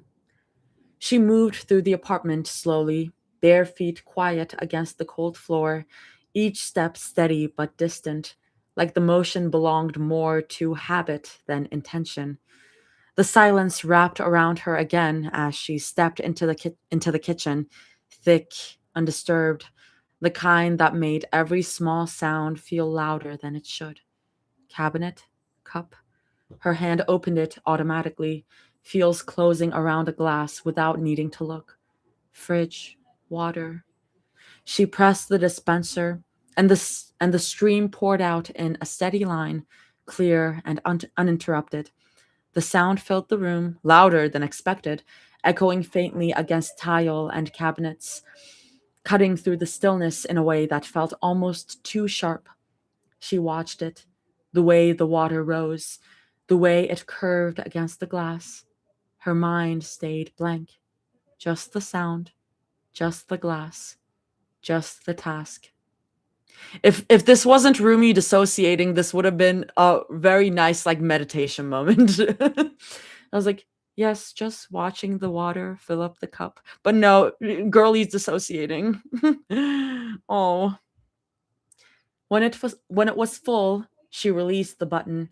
The stream cut off abruptly, leaving the quiet behind it heavier than before. She turned, walked back down the hallway. Nothing had changed. The room looked exactly the same as when she left it. Zoe still curled in the blankets. Rumi moved to her side of the bed and sat down, the mattress dipping softly beneath her weight. Her lips parted. She tried. Even just a word. Here. But the pressure around her throat tightened instantly, that same invisible grip closing in, firm and on. Nothing came out. Only a sharp breath slipped past her lips. The effort faded as quickly as it came, leaving behind a faint flicker of frustration, small, contained, not strong enough to break through the numbness settling over everything else. She used to be able to do this. Something simple, something easy. Now even the attempt felt like pushing air through something that refused to open. The feeling didn't spike, didn't overwhelm. It just settled, quiet, heavy. So she didn't try again. Instead, she leaned forward and tapped Zoe's shoulder slightly. Zoe stirred, a faint sound leaving her as she shifted, pushing herself up just enough to respond. Rumi slipped an arm behind her back, steadying her, guiding her upright with careful, practiced ease. Then she brought the glass to her lips. Slow, Zoe muttered hoarsely, her voice rough from disuse, before taking a small sip. Rumi tilted the glass slightly, measured, controlled. Zoe drank in small gulps, her throat moving with each swallow, slow but steady. Some of the tension in her face eased as the water settled, the dryness fading just enough to soften the tightness in her expression. Rumi's free hand lifted, brushing gently through Zoe's damp bag, brushing gently through Zoe's damp bangs, pushing them back from her forehead. Her skin was still so hot, too warm.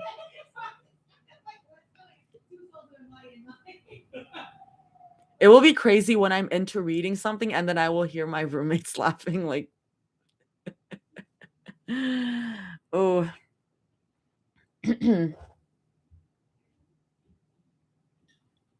Sorry, I lost my spot. Her skin was still hot, too warm. The heat lingered against Rumi's fingertips even after her hand pulled away. Zoe let out a quiet breath when she finished, her body sinking back into the mattress, tension loosening in small increments. You're the best, she murmured, her voice soft and drowsy as she settled deeper into the blankets. Rumi blinked. The words landed softly, but not lightly. They caught somewhere in her chest, tightening something there in a way she didn't quite understand, unfamiliar and quiet, but impossible to ignore. She looked down at the empty glass in her hand, her grip shifting slightly as if she needed something to focus on, something simple to anchor herself again. Then she moved, slowly, carefully. She slid toward the edge of the bed, shifting her weight to stand so she could take it back to the kitchen. A hand closed around her arm, warm, firm enough to stop her, not enough to hurt, just enough to keep her there. Rumi paused, turning her head. Zoe was looking up at her through half-lidded eyes, fever-glossed but soft. Cuddle with me?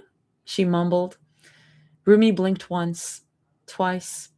Her throat tightened slightly again, that familiar pressure settling at its base as if her body still expected her to answer out loud. Instead, she swallowed and nodded.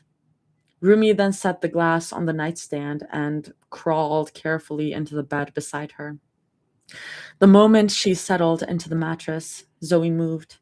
She latched onto Rumi immediately, curling against her like it was instinct.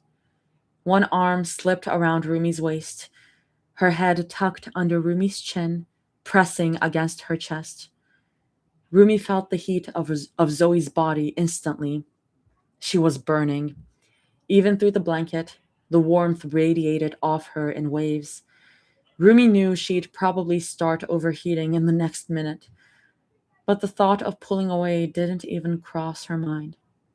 Zoe let out another soft sigh, relaxing fully once she was settled against her. Her mouth hung slightly open as she breathed through it, her nose probably too stuffed to bother with. Each breath was warm where it brushed faintly against Rumi's collarbone, soft and damp with the lingering heat of Zoe's fever. Rumi stared down at the top of her head, watching the slow rise and fall of her chest.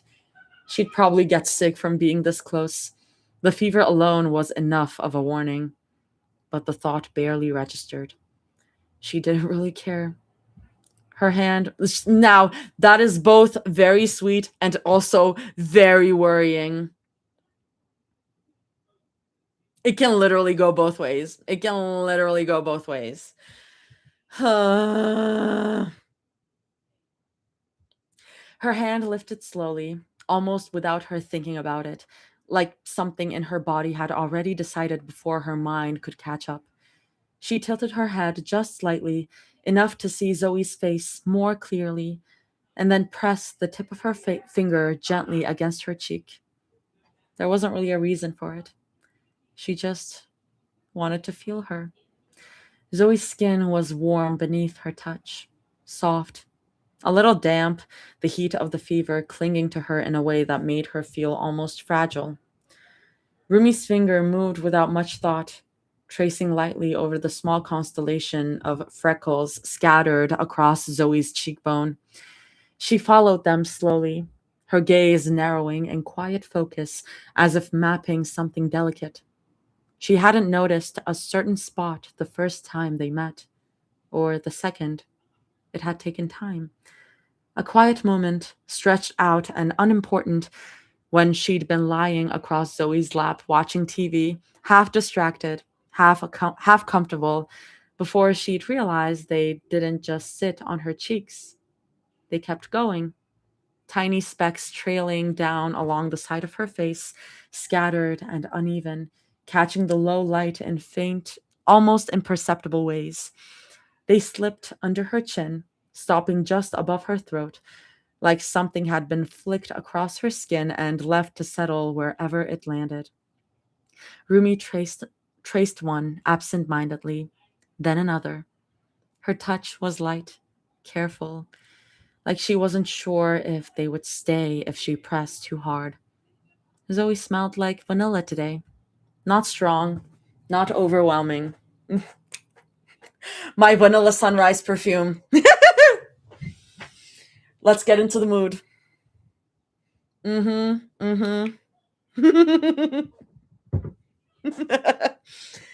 Zoe smelled like vanilla today. Not strong, not overwhelming. Just there, soft and warm. I love this one. This is my perfume, by the way. Like, it's so nice. Just there, soft and warm, something that settled quietly in the air between them, close enough that Rumi picked it up without trying. It lingered when she breathed in, sat low in her chest, familiar in a way that didn't need naming. She liked that. That it changed. That Zoe never smelled the same 2 days in a row. Sometimes it was peaches, bright and sweet, almost too much, like sunlight pressed too close.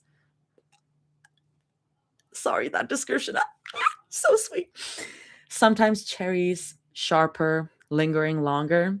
Sometimes something softer, something she couldn't quite place but always recognized the moment it reached her. Today it was vanilla. Simple, warm, steady. Rumi inhaled slowly through her nose without meaning to, the scent filling her lungs before settling deeper, somewhere quiet. For a moment, the buzzing in her head dulled, not gone, but lowered, enough to notice, enough to feel the difference.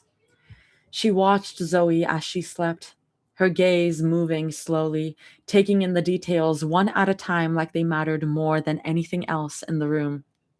The way her eyelashes rested against her cheeks, casting faint shadows in the dim light. The slight crease between her brows, even now, like some part of her refused to fully let go. The uneven rhythm of her breathing, how it caught, then smoothed, then caught again. Rumi followed each shift without thinking, cataloging. Freckles, warm skin, vanilla, soft, uneven breaths. The steady weight of Zoe's arm draped loosely across her waist, grounding without pressing, present without demanding anything.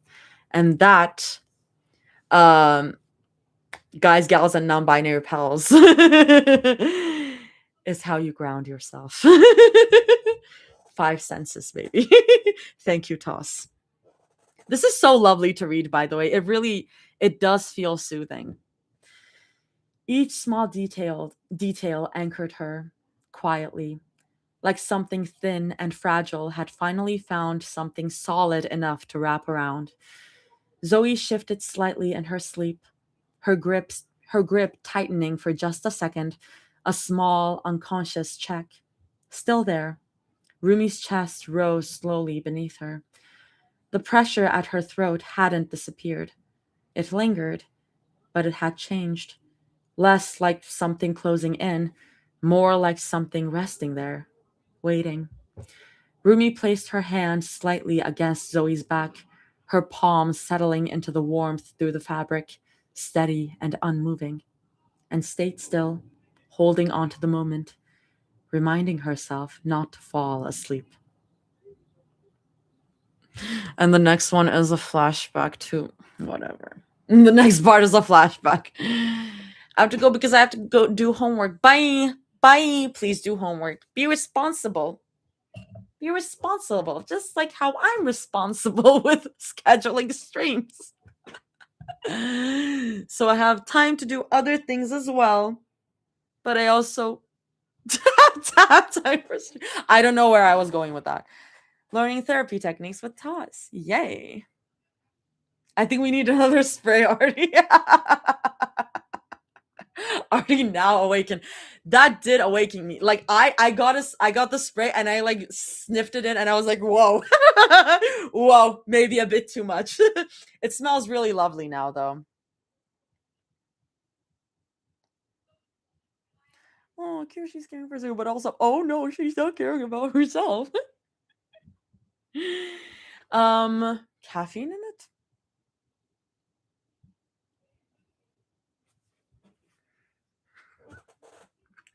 You won't fucking believe what the AI summary just said. A romantic story about two sisters caring for their sick sister. AI is like those people who are like, oh, you can't ship Huntrix together. They're like sisters. And the world will know them as very close friends.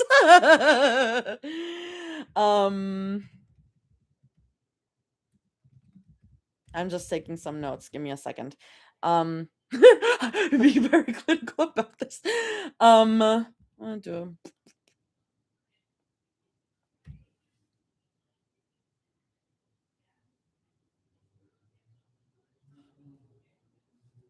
Okay.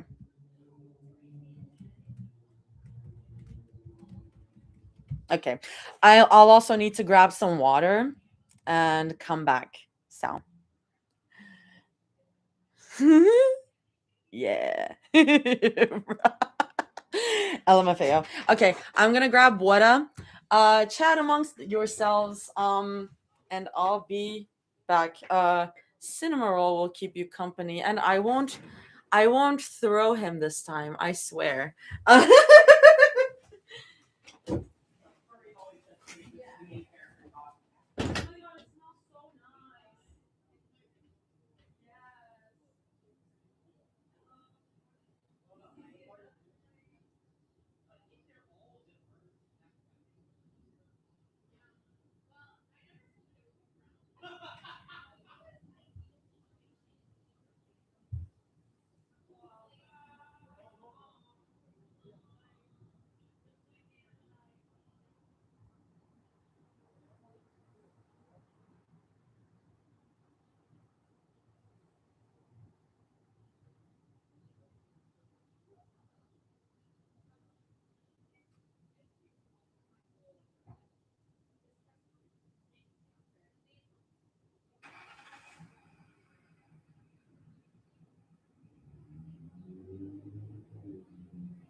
Okay.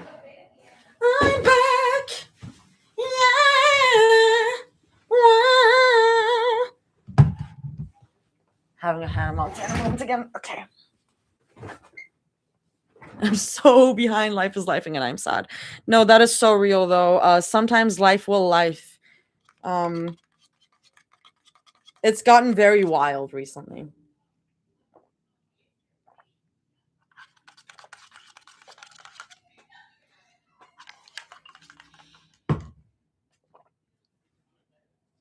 Ah, I need the water. Okay.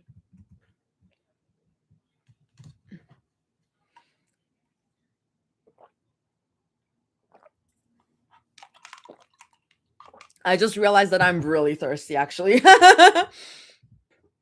Okay. Why does everything hurt so much, Oma? Her voice sounded small, smaller than she remembered it ever being. Warm fingers moved through her hair, slow, careful. The touch didn't just comb through the strands, it lingered, repeating the same gentle motion over and over, like time had settled into that rhythm and refused to move forward. Rumi blinked her eyes open. Light spilled from above her, but it wasn't steady. It shifted faintly, like sunlight moving through water, soft and distorted at the edges. It blurred everything it touched, turning shapes into outlines, details into impressions. She couldn't see her mother's face clearly, only the silhouette, soft, familiar, unmistakable. And somehow that was enough. It was always enough. Her head rested in Myong's lap. The fabric beneath her cheek was warm, softer than it should have been, like it held memory instead of texture. Safe. The word came without thinking. What do you mean, my little plum? Her mother asked. Her voice didn't echo. It rapped, gentle and close, like it didn't have to travel through the air to reach her. I am so excited to. Sorry, tangent. I am so excited to potentially find out what Myung sounds like in the sequel or in the short film. Anyways, I am very excited to find out what she sounds like and if I guessed it correct. Because I've been doing like a soft voice for her, kind of breathy voice for her. Um and it's like a bit higher than Celine's, but it's a little close to Celine's, but it's definitely higher than Celine's. Very like gentle and breathy, so soft voice. Um, we shall see. Maybe I'm completely wrong, and it's really deep. Who knows? Her voice didn't echo; it rapped, gentle and close, like it didn't have to travel through the air to reach her. The nickname pressed softly into Rumi's chest, and something there ached. She closed her eyes again as the feeling built, heavy and familiar, rising faster than she could stop it. I. Her voice caught, fragile, like it might break if she pushed too hard. My head hurts. The words felt small, childish, but they were the only ones that fit. It feels like, she whispered, her voice thinning, stretching, searching for something it couldn't quite hold on to. Like there's too much in it. The space around her shifted faintly. Not visibly, but she felt it. Grief, fear, guilt. Things without shape, without clear edges, pressing in anyway. It's heavy, she murmured, like it's going to break. A tear slipped down the side of her face. Slow, warm. It didn't fall far. Myong's fingers caught it before it could, her thumb brushing gently beneath Rumi's eye, the motion so familiar it felt like it had happened 1,000 times before. Why? Rumi whispered. The word barely made it out. Because I failed you. The thought surged up immediately, sharp and overwhelming, pressing hard against the back of her throat like it needed to be spoken. Like it would suffocate her if it wasn't. But her mouth wouldn't move. Her lips parted. Nothing. The words stayed trapped. Wait. Yes. The words stayed trapped. More tears spilled instead. Her hands came up to cover her face, small and shaking, her shoulders trembling as something inside her finally cracked open, the pressure spilling out without form, without control. I'm sorry, she choked. The words came out broken, incomplete. Don't cry, Rumi. Her mother's voice softened further, if that was even possible. It's okay. The fingers in her hair never stopped.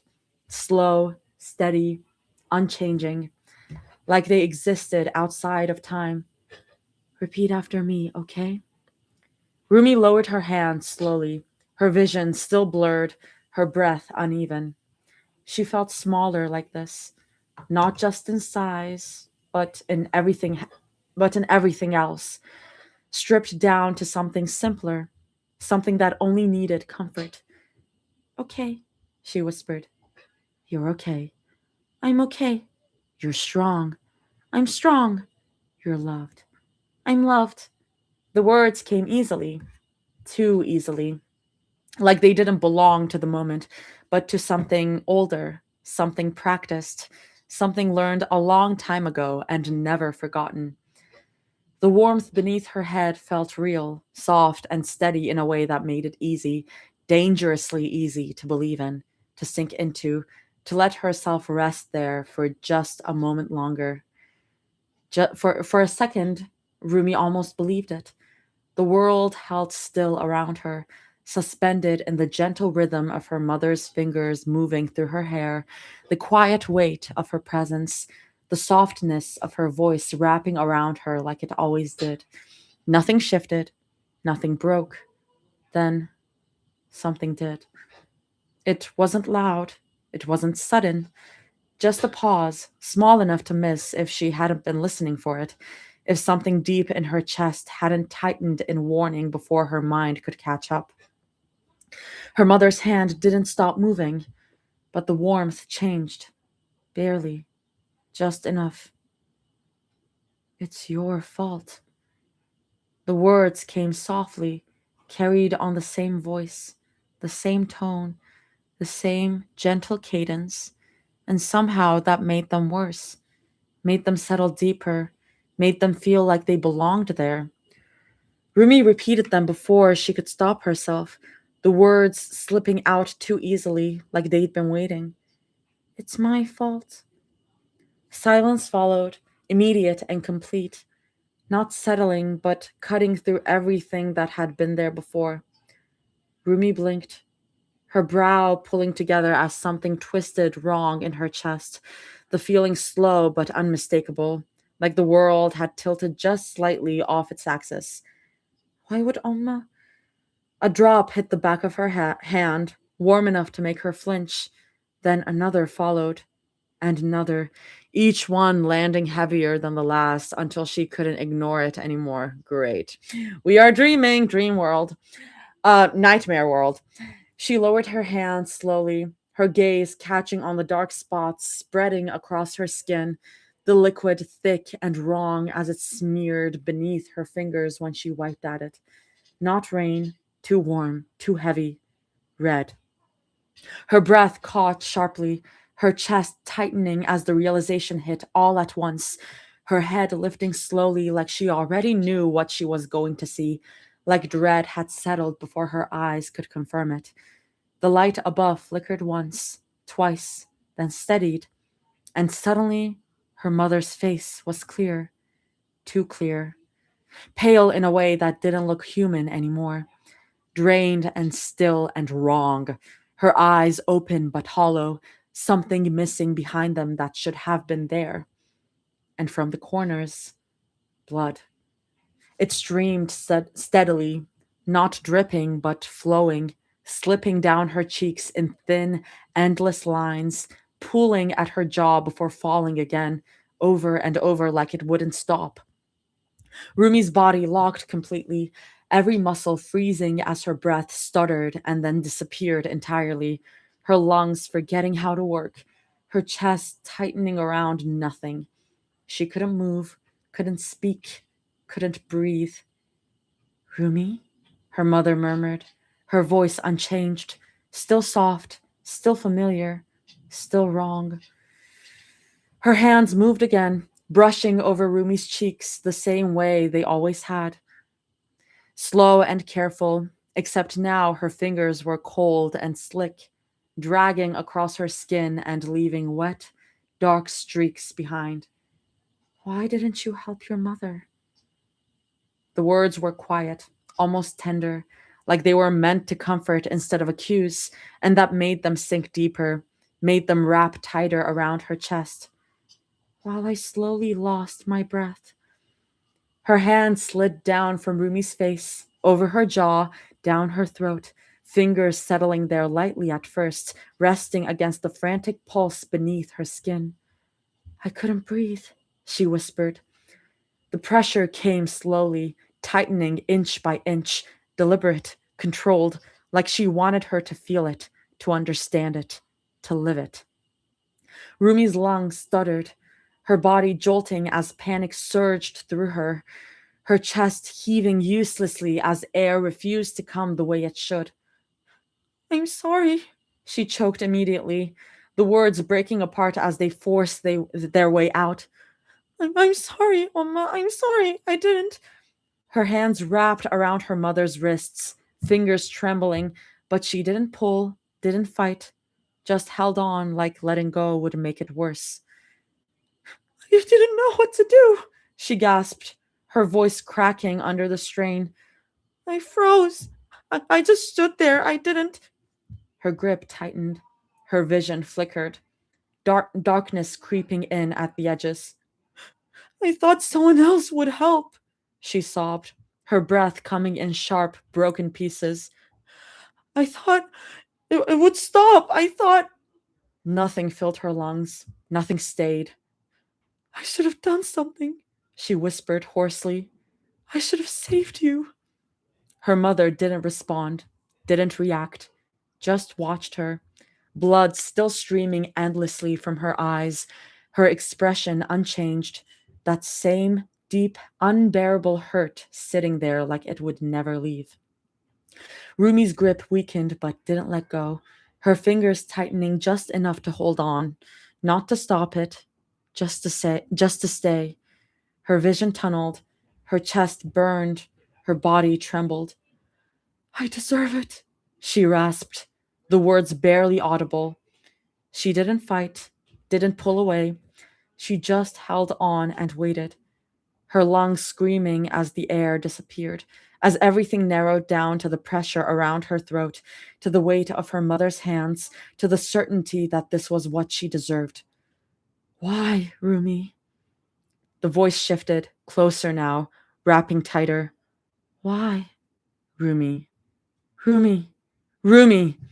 The world snapped back all at once, her body jerking upright with a violent gasp as air tore into her lungs too fast, too sharp, her chest heaving as the room spun around her, reality slamming into place before she could catch up. Her hands flew to her throat instinctively, fingers digging into her skin there as she dragged in a sharp breath that burned all the way down into her lungs. Air rushed in too fast, too cold. Her chest convulsed with the effort of it, ribs expanding painfully as she sucked in another breath and then another, each inhale scraping down her throat like broken glass. The sound of it filled the quiet room, ragged, uneven, too loud. Her pulse hammered wildly beneath her fingertips where they pressed against her neck. The skin there throbbed, like something had only just released its grip. For a moment, she couldn't move, couldn't think. Her heart hammered in her chest so violently it felt like it might tear through her ribs, the pounding echoing inside her skull. Panic still clung to her chest like a weight, the phantom memory of fingers tightening around her throat, refusing to disappear. She could still feel them, still feel the pressure, still hear her mother's voice. It's your fault. Rumi squeezed her eyes shut. Another breath tore into her lungs, sharp enough to make her flinch. After a moment, the room slowly swam back into focus. Dark, quiet. Mira's bedroom.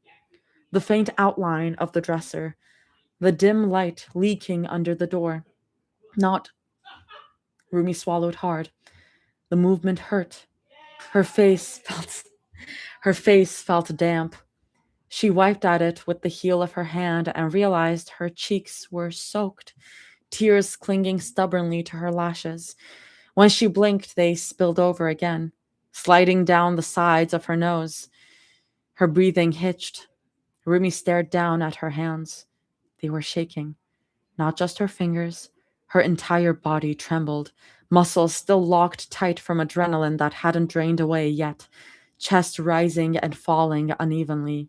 In, out, in, out. The air finally began reaching the bottom of her lungs again, slowly, carefully. Her fingers stayed curled against her throat, pressing lightly into the skin there like she needed to keep checking. Still open, still breathing, still alive. Rumi? The voice came softly from somewhere to her left. Oh, that's Zoe. Rumi? Rumi froze. Every muscle in her body locked at once. Her head turned slowly toward the sound. For half a second, one awful, suspended moment, her mind expected something else. Blood, her mother's pale face in the dark, something standing there watching her. This is some Macbeth shit. So I don't know where my mind, why my mind went there, but this is like Macbeth seeing Banquo's ghost. Not a good comparison, but that's what I thought of. Something standing there watching her. Instead, she saw Zoe. Zoe stood near the edge of the bed, half swallowed by the shadows of the room. Her eyes were glassy and unfocused, lashes damp from fever, cheeks flushed in that sick, overheated way that made her look smaller than usual. She was leaning forward slightly, like gravity itself had become a problem. One hand clutched the edge of the nightstand for balance, while the other twisted nervously at the hem of her shirt, wringing the fabric over and over between her fingers. Her nose scrunched faintly. She sniffed. Her voice came out small, miserable. I threw up. Rumi blinked. Once, twice. Her brain was still halfway tangled in the nightmare, struggling to rearrange the pieces of reality back into something that made sense. The words didn't land right away. I threw up, Zoe repeated weakly, as if the clarification might somehow make the situation easier to understand. Rumi stared at her. The silence stretched between them, thick and slightly surreal. Her lungs were still pulling in air too quickly. Her throat still felt tight. Her heart was still racing. And Zoe had apparently woken up just long enough to deliver this tragic announcement. Somewhere in the back of Rumi's mind, a tiny piece of logic flickered weakly to life. Right, reality. Not blood, not ghosts, not her mother standing over with her red streaked eyes. Just Zoe. Zoe, who currently looked like she might collapse into a dramatic puddle on the floor. She sniffed again and shifted her weight slightly. The movement was unsteady enough that Rumi immediately sat up straighter without thinking, the instinct to catch her overriding everything else for a moment. Zoe's knees wobbled, her expression twisted faintly with misery. I think, she added after a moment, voice hoarse and pitiful, I might do it again. Rumi exhaled slowly through her nose, dragging a hand down her face. It was such an interesting choice to combine sick fic with crazy trauma. And the sick fic is the nice part of it all. Zoe has the right to collapse dramatically, poor baby. Whiplash. Reef, are you my god, not the follow-up. I know you're not caught with Two's company. I know you're not caught. You're gonna get some. Yeah, Rumi's not. Oh my god, Rose is here. Rumi Nightmare. Yeah. What are we? What is this? This is yeah. I'm not, but I popped in and I heard trauma. Well, yes, lots of trauma. The shit that Rumi went through.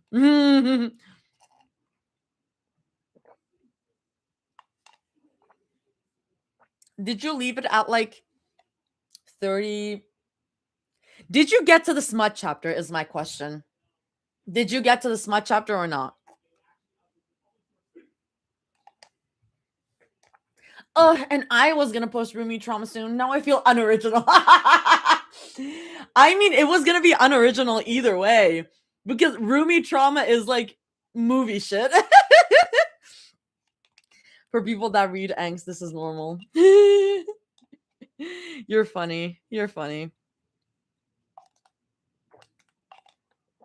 I'm drinking a lot of water because I'm like, damn, I think my throat needed it. My throat needed it.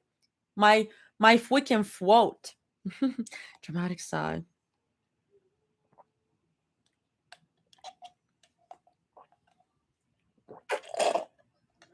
Did you see the small? We got our priorities right. I see.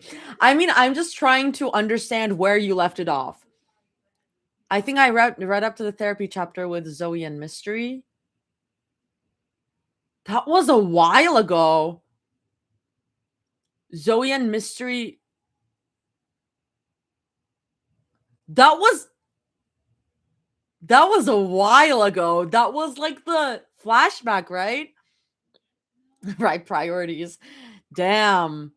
Much has happened. Look, I'm gonna take a bath and read for a bit.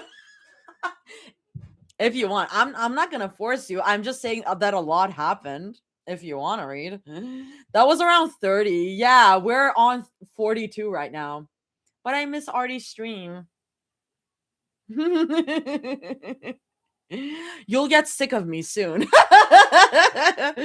I miss my girlie. You're gonna spend one day with me and be like, I'm sick. I don't actually believe that. I'm joking. It was 35, 36.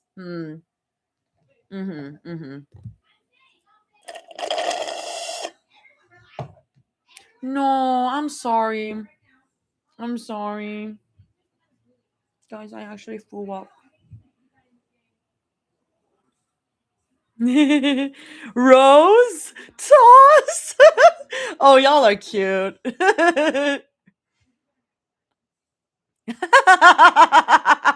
I love going back to check comments because I lose all the comments later.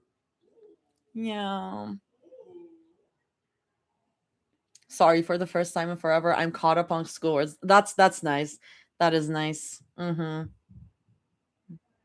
got 97 on my midterm. Hell yes. Damn. Hell freaking yeah. Sorry, boip. We got a little boip. Hi, Rose. Okay, let's go back to this. That's good for you. Hey. The soapy water churned slowly inside the washing machine, swirling in a steady circle as the bed sheets folded and flipped over themselves beneath the foam. Rumi watched it spin. The movement was simple, predictable, almost hypnotic. She sat on her haunches in front of the machine, arms wrapped around her knees, chin resting against them as she stared through the small glass window. The soft mechanical hum filled the laundry room. It was calming, not comforting exactly, just something steady to focus on. Her thoughts had been loud all day, loud in a way that didn't even sound like thoughts anymore, just static. A dull buzzing that sat beneath a dull buzzing that sat behind her eyes and made everything feel far away. But the washing machine didn't require thinking. It just spun, round, pause, round again. Rumi followed the motion with her eyes as a corner of the sheet surfaced through the suds before disappearing again. Unexpectedly, a weight settled against her back. Warm, heavy, insistent. Rumi stiffened slightly. Then a familiar voice mumbled against the back of her neck. Sorry for barfing all over the sheets, Zoe. Her voice sounded rough. Shut up. Her voice sounded rough and a little slurred, the words melting together in a way that made her sound half asleep. Rumi turned her head slightly. Zoe's face hovered somewhere above her shoulder, peering down with those wide brown eyes that looked glassy and unfocused. Her hair was a mess again, strands sticking out in every direction like she'd lost a fight with a pillow. Her cheeks were still pink from fever.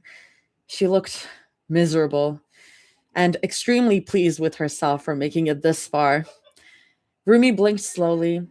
Zoe rolled forward a little more, clearly giving up on standing properly. and slumped heavily against Rumi's side instead. Her entire body sagged into her like a tired cat. Rumi reached into her pocket and pulled out her phone. Her thumbs moved slowly across the screen before she turned it towards Zoe. It's whatever, but you should be in bed right now. You're still sick. Zoe squinted. Her eyes narrowed dramatically as the brightness of the screen assaulted her fever-addled brain. She leaned closer, then finally finished reading the message. All she did in response was let out a quick huff of air and bump her shoulder into Rumi. Surprisingly, Zoe muttered, voice thick with exhaustion. I feel better now that I threw up. Her forehead dropped against Rumi's shoulder. Plus, I want to stay by you. That's what my roommates and I were talking about just the other day because my roommate was throwing up and he was like, and they were like, God, throwing up is the worst thing ever. But after you throw up, you're like, oh my God, I feel so much better now. Depending on the situation. Like if it's like a sick throw up, it's like, it feels like clearing something out of your system. I don't like it. I think throwing up freaking sucks. I personally don't really like it. Anyway, her arm slid lazily around Rumi's waist as if she had decided that was the most logical place for them to go. I don't want you to be lonely. Rumi let out a quiet breath through her nose. It wasn't quite a sigh, more like air escaping before she could stop it. She reached up and placed her palm against Zoe's forehead, brushing her messy bangs away from her face. Still warm, not burning like earlier, but definitely not normal either. Zoe blinked slowly up at her, eyes still slightly unfocused. Rumi raised an eyebrow. Zoe grinned back at her with the confidence of someone who was very obviously unwell. I'm serious, Zoe insisted, lifting her head just enough to speak properly. Maybe some more water and something to eat, and I'll be good. Her smile widened into something completely dorky. Rumi stared at her for a second. Then she typed again. You look high, Zoe. Zoe burst into quiet giggles. The sound was bright and a little wheezy, but the giggles quickly collapsed into a violent sneezing fit. I'm not I'm not high. Rumi waited patiently while Zoe sniffed and wiped her nose with the sleeve of her shirt like a feral creature. Then she typed again. I don't think you should be exerting yourself this much, so relax until Mira comes back. Zoe groaned dramatically. Ugh, fine. She slumped harder against Rumi. But carry me back to the bed. But carry me back to bed? Her voice softened near the end, eyes lifting in a pleading look that was equal parts pitiful and manipulative. Rumi rolled her eyes, but something small tugged at the corner of her mouth anyway. The movement surprised her. It had been hours since her face had done that. Maybe longer. She stood up. The washing machine continued its steady spinning behind them. Zoe didn't hesitate, not even for a second. She launched herself forward, arms looping around Rumi's shoulders as her legs locked around her waist, clinging tightly like she had no intention of letting go anytime soon. Okay, yeah, no, Zoe muttered immediately, her voice muffled into the hood of Rumi's hoodie as her grip tightened instinctively. I'm a bit dizzy now. Rumi adjusted her hold automatically, hands sliding under Zoe's thighs to support her weight, steadying her without needing to think about it. Zoe felt warm against her back, solid, grounding in a way that settled something quiet in Rumi's chest as she turned and started toward the bedroom. Each step felt more deliberate than usual, like she was aware of the weight in a different way, not burdensome, not heavy in a bad sense, but there, present, real, something she could hold on to. By the time they reached the bedroom, Rumi turned slightly, shifting her stance just enough for Zoe to slide off her back. Zoe landed onto the fresh bed sheets with a small huff, the fabric crinkling beneath her as she flopped back for a second before propping herself up on her elbows, looking up at Rumi. Can you get Nimbus for me? She asked, her voice softer now, a little worn but still threaded with that familiar lightness. I need some soul healing purrs. Rumi nodded. Simple. Easy. She turned and stepped out of the room again, her pace slower now as she moved into the hallway, her thoughts catching up to her in that quiet space between rooms. Where would he be? Nimbus wasn't exactly predictable, but there were patterns, little habits she'd picked up over time. He liked warm places, soft places, places where he could disappear completely and pretend he wasn't there. Zoe's room. That was the most likely.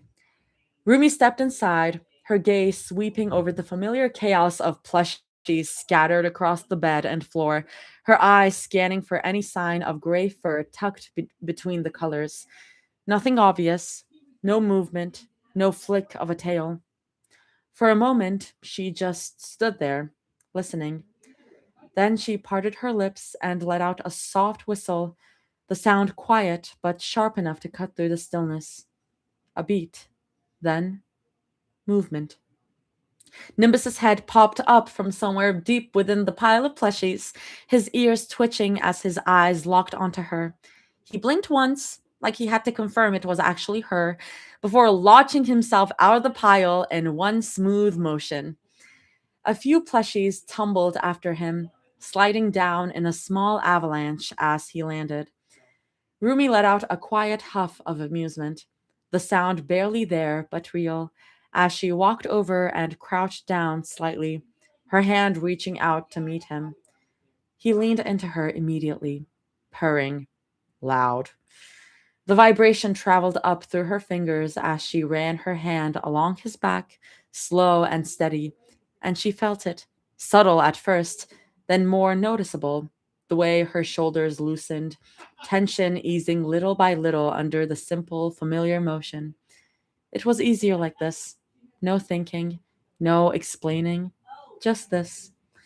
As she moved to scoop him up, her phone buzzed in her pocket. The sound felt louder than it should have, sharper. Rumi, Bessie is back. Bessie is fucking back. Rumi stilled for a second before pulling it out, her thumb unlocking the screen automatically. Jeans knew. Hey, you've been MIA a few weeks after you told me you were going to the police station. Rumi is so bad at letting Chinu know anything. Oh my god, bye Reef. Bye Reef. I'm just glad that he's back. Bye Reef. Love you. Mm. Look, I think it's understandable this time. It is, but I think Chino's gonna be sad about it. Gonna be a little upset about it. But it is very understandable. I'm just glad that he's back. I missed him. I missed him. She is not in any fit state to be saying anything to anyone. Yeah. Hey, you've been MIA a few weeks after you told me you were going to the police station. Just want to check in. Everything okay? Let me know when you can. Rumi stared at the messages, longer than she meant to. Her thumb hovered over the screen, unmoving. At least she let him know that they were going to the police station. Her thumb hovered over the screen, unmoving, the words sitting there in that same blunt, unfiltered way messages always did, expecting a response, expecting something back. Police station. The words sat heavier than the rest. Her chest tightened faintly, not sharp, not overwhelming, just enough to make her aware of it. She could respond. She should respond. It would be easy to type something short, something simple. I'm okay, just busy. Her thumb shifted slightly, paused. The thought lingered, then faded. She locked her phone. The screen went dark. The messages disappeared with it. Nim's soft, questioning chirp in her arms, shifting slightly as if reminding her he was still there. Rumi exhaled quietly, adjusting her hold as she scooped him up fully, one hand supporting his weight as he settled against her, purring louder now. She turned and walked out of the room, carrying him back down the hallway. Back to Zoe.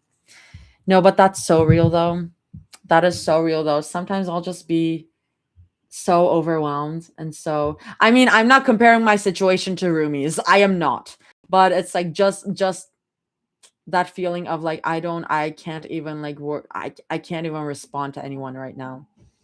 I'm so overwhelmed. I can't respond to anyone right now is so real. And my god, I feel bad for her. I feel really bad for her. Like truly going through the worst ever.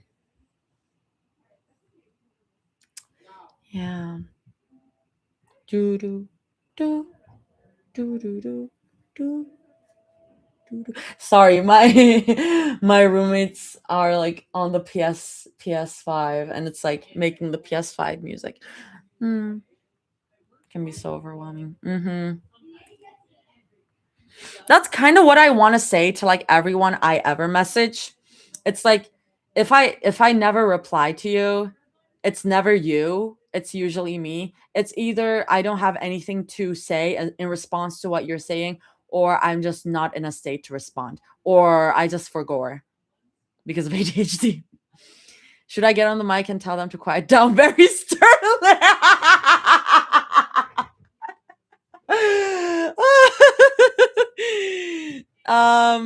Nah, they're fine.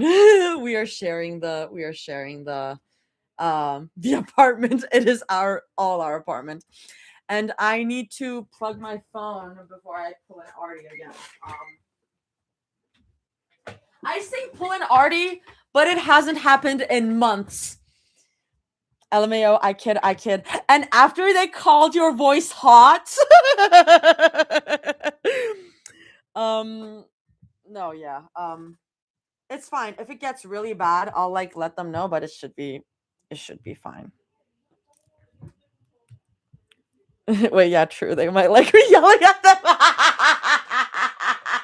LMFAO.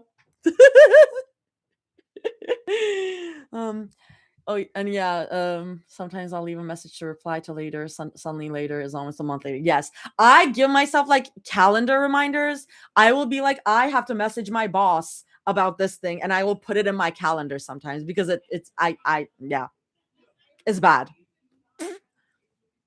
Can you perhaps consider yelling at me? Oh,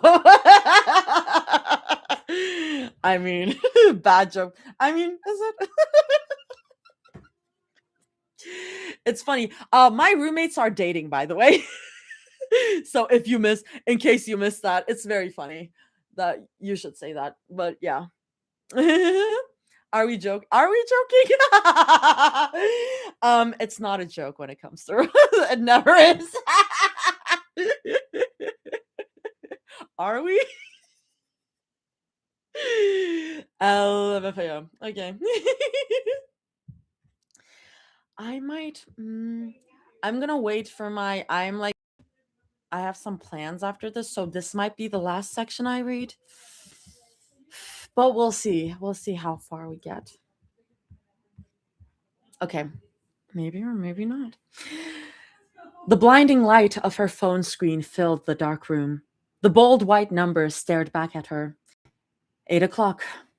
Rumi watched them for a second, the glow reflecting faintly in her tired eyes.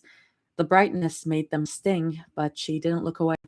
It felt almost accusatory somehow, like the screen itself was pointing out how another night had passed without her sleeping. Another night gone. Another morning starting whether she was ready for it or not. The numbers shifted. 8:01. Her alarm went off immediately, the sharp sound slicing through the quiet without hesitation. Rumi's thumb moved automatically, pressing the stop button before the second chime could even finish. Silence returned. Get up. The thought drifted through her head slowly. Not urgent, not demanding, just there. A suggestion. Her body listened anyway. The routine of it all, Waking up at the same time, turning the alarm off, forcing herself upright, had become something like scaffolding lately. Thin, maybe fragile, but enough to keep her from collapsing completely.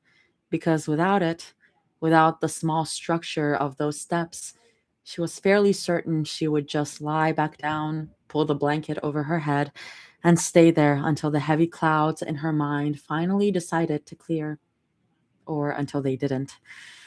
Rumi rubbed the crust from the corners of her eyes with the heel of her hand and blinked slowly, hoping to ease the dry, burning sting that came from having them open for most of the night. Ever since that nightmare, she'd been too scared to fall asleep again, too afraid she'd end up right back there, too afraid she'd see that look on her mother's face again, staring down at her like she had already decided Rumi had failed her, too scared to see the blood, the quiet disappointment in her voice, to feel those hands again, curling slowly around her throat, tightening until the air disappeared from her lungs. A humorless breath slipped out through her nose. Her hand moved before she realized she was doing it, sliding up slowly to her throat, fingertips brushing the skin there carefully, gingerly, like if she pressed too hard, it might break. The phantom pressure was still there, not real, but close enough that every swallow reminded her of it. The irony of it all settled heavily in her chest, choking her no, that man, he didn't deserve that title anymore, at the police station. And now the same pressure wrapping around her throat every time she tried to breathe too deeply felt almost comical. She swallowed again, the movement slow and deliberate. Her throat worked around the familiar motion, something she seemed to be doing more often lately, testing it, checking, making sure it still worked. Her lips parted. She tried to speak. Rue. The sound caught immediately. Her throat tightened around the attempt, the word crumbling before it could fully form. Rue.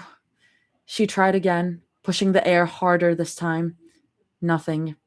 The muscles in her throat resisted the effort, squeezing tighter the more she forced it. Rumi swallowed again, but the movement hurt slightly this time. She let out a quiet breath, defeated. She couldn't even say her own name anymore. That thought landed heavier than it should have. Her mouth closed slowly. Would she ever get to use her voice again? Or had something inside her throat broken for good? Was this it? The thought lingered longer than she wanted it to. Her fingers moved automatically, picking at the edge of her nails. The small, repetitive pressure grounded her just enough to notice the familiar tightening behind her eyes. No, don't start that. She could feel the spiral beginning already, the slow slide into every worst case scenario her brain could invent. She forced the thought away before it could dig its claws in, before it could grow and turn into something heavier that would follow her around the rest of the day. Rumi pushed herself to her feet. For a moment, she swayed slightly, the room tilting before settling again. Routine. She focused on that instead. Bathroom, brush teeth. The toothpaste tasted faintly minty and too sharp against her tongue, the foam gathering at the corners of her mouth while the quiet buzz of the electric toothbrush filled the small, tiled room.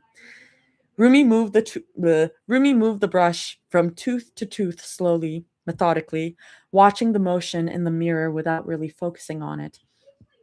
The mirror caught her reflection. She didn't linger there long. Her eyes flickered upward for half a second, just enough to register the dark shadows sitting under them, the faint puffiness around the edges, the slightly hollow look that hadn't been there a few weeks ago, before drifting away again. Looking too closely felt unnecessary. Hoodie, jeans, shoes, phone. Each movement felt practiced, like she was following a checklist someone else had written down for her a long time ago and her body had memorized it since. Pull the hoodie over her head, slide her arms through the sleeves, step into the jeans, tie her shoes, pick up the phone. Routine carried her through the motions the way muscle memory always did, quietly, efficiently, without asking whether she actually felt like doing any of it. Somewhere down the hall, she could hear movement, a cabinet closing, the soft clink of ceramic against the counter, the faint hiss of boiling water. Mira. Rumi stepped out into the hallway, her footsteps soft against the floor as she followed the sound toward the kitchen. When the hallway opened into the kitchen, she saw Mira leaning against the counter. Her arms were folded loosely around herself, shoulders slightly hunched forward in that thoughtful posture she always slipped into when her mind wandered somewhere else. Her attention was locked on the glass kettle sitting on the counter, watching the water inside it bubble and churn as it heated. Steam curled upward in thin white ribbons. Mira looked deep in thought. Like always, Rumi paused for a second in the doorway, and like always, Mira noticed her anyway. Before Rumi could even say anything or not say anything, Mira's head turned, her gaze lifting instinctively as if some quiet part of her had already registered the shift in the air behind her. Their eyes met. Mira's expression softened immediately. It always did when she looked at Rumi. Rumi wasn't sure when that had started happening, but it had become so consistent she almost expected it now. Still, something small twisted in her chest anyway. Guilt. A quiet, persistent kind. She had slept in her own room again last night, even though lately sharing the bed with both of them had started feeling different. What used to feel warm and comforting had shifted into something heavier. Too many bodies, too much warmth, too much closeness pressing in from all sides when her mind already felt crowded enough. Sometimes it felt suffocating, and the guilt of that thought only made it worse. Morning, Mira said gently, straightening a little as she pushed herself away from the counter. Rumi's lips twitched faintly. For a second, she almost answered automatically, but the faint pressure around her throat tightened like a quiet warning beneath her skin, and the sound died before it could even form.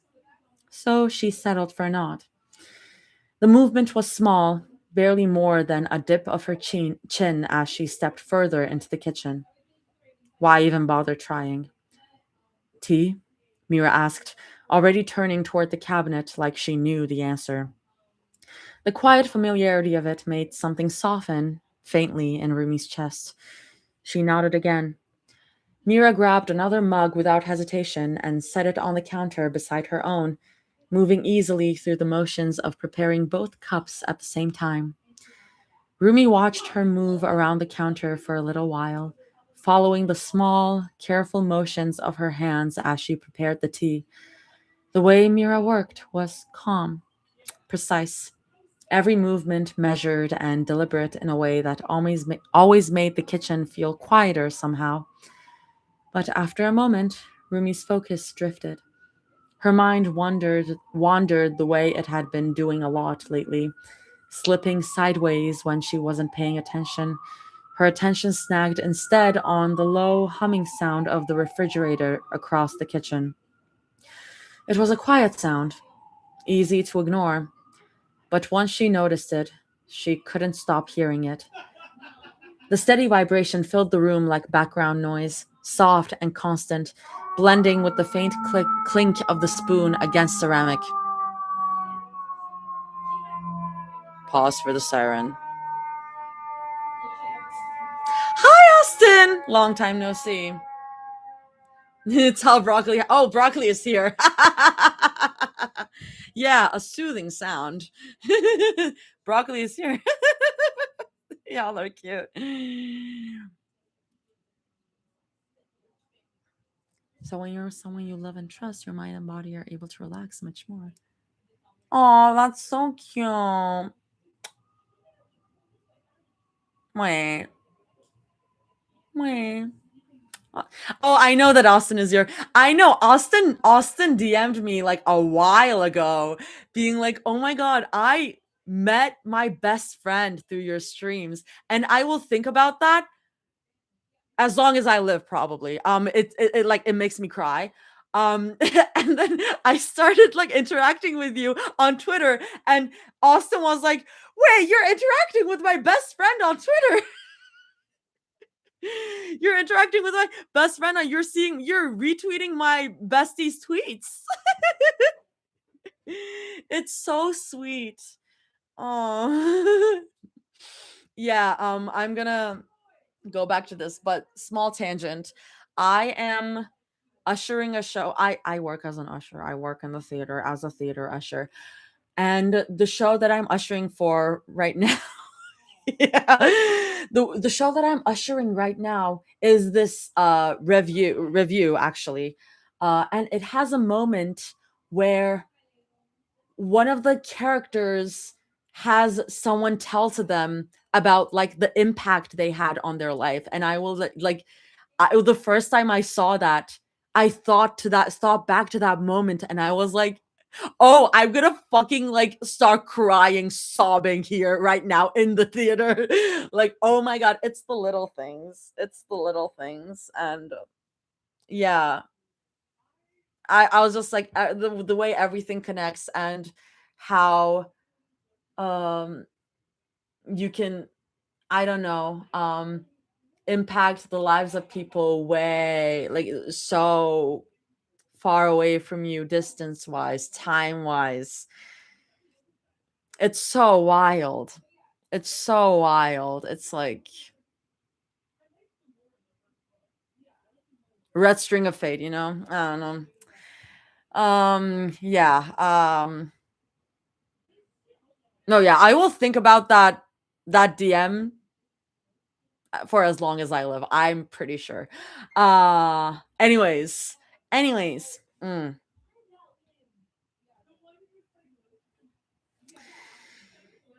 It was a quiet sound, easy to ignore.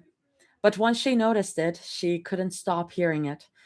The steady vibration filled the room like background noise, soft and constant, blending with the faint clink of the spoon against ceramic.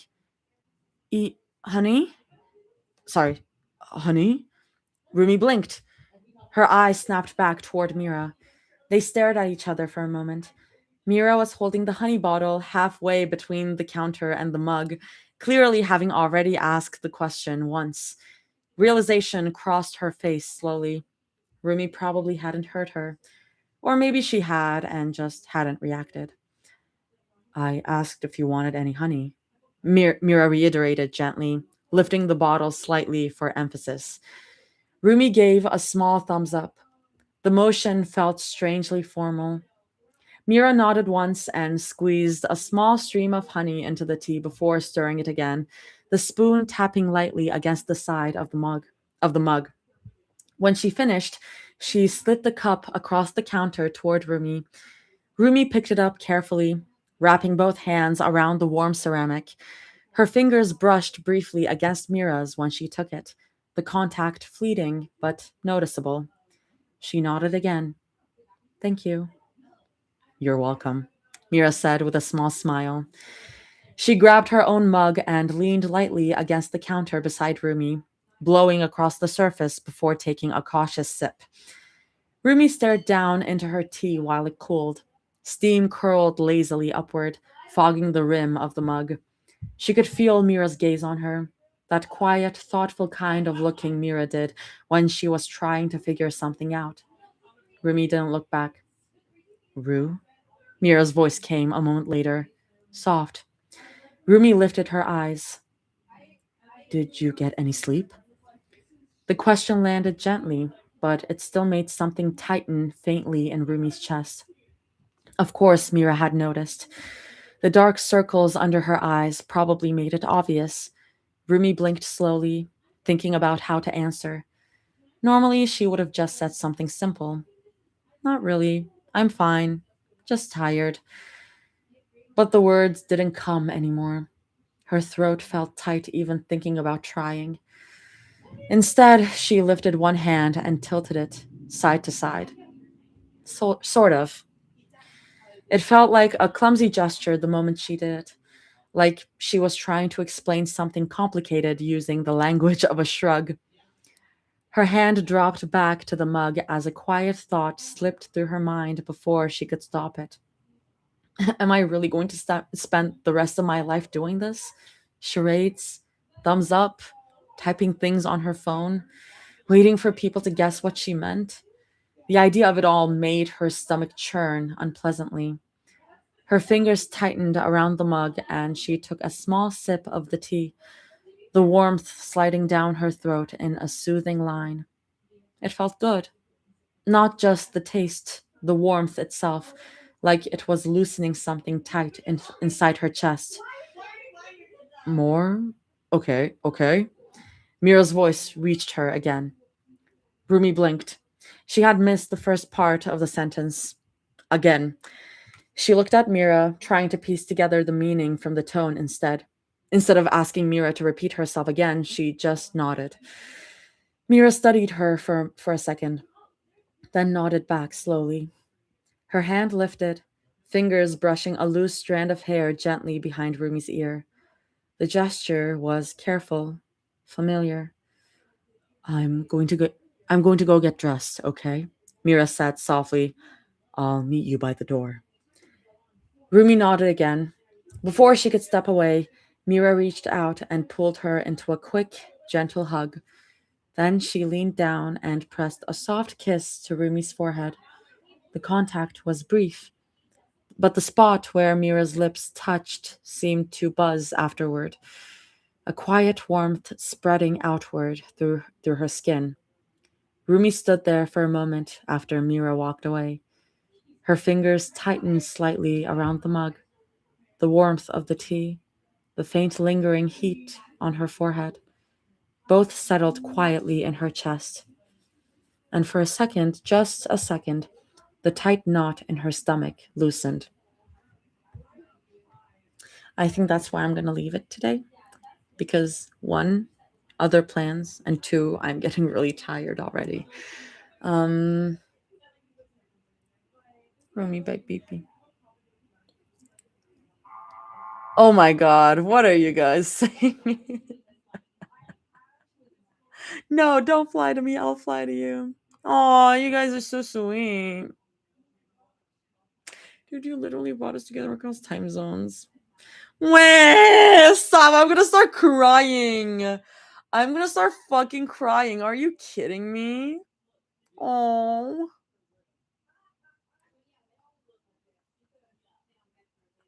Did you just call me a bottom in my DMs? It's so funny. Oh. Yeah, it's so good. No, please don't cry, Artie. It's fine. I'm good. I'm good. You guys are just very sweet. And you're being sweet in my chat. So yeah, I think that's a good place to leave it, I think, too. And for a second, just a second, the tight knot in her stomach loosened. So let me leave it there as it is. Oh, let me save that sentence just in case. Just in case I lose my spot. Okay.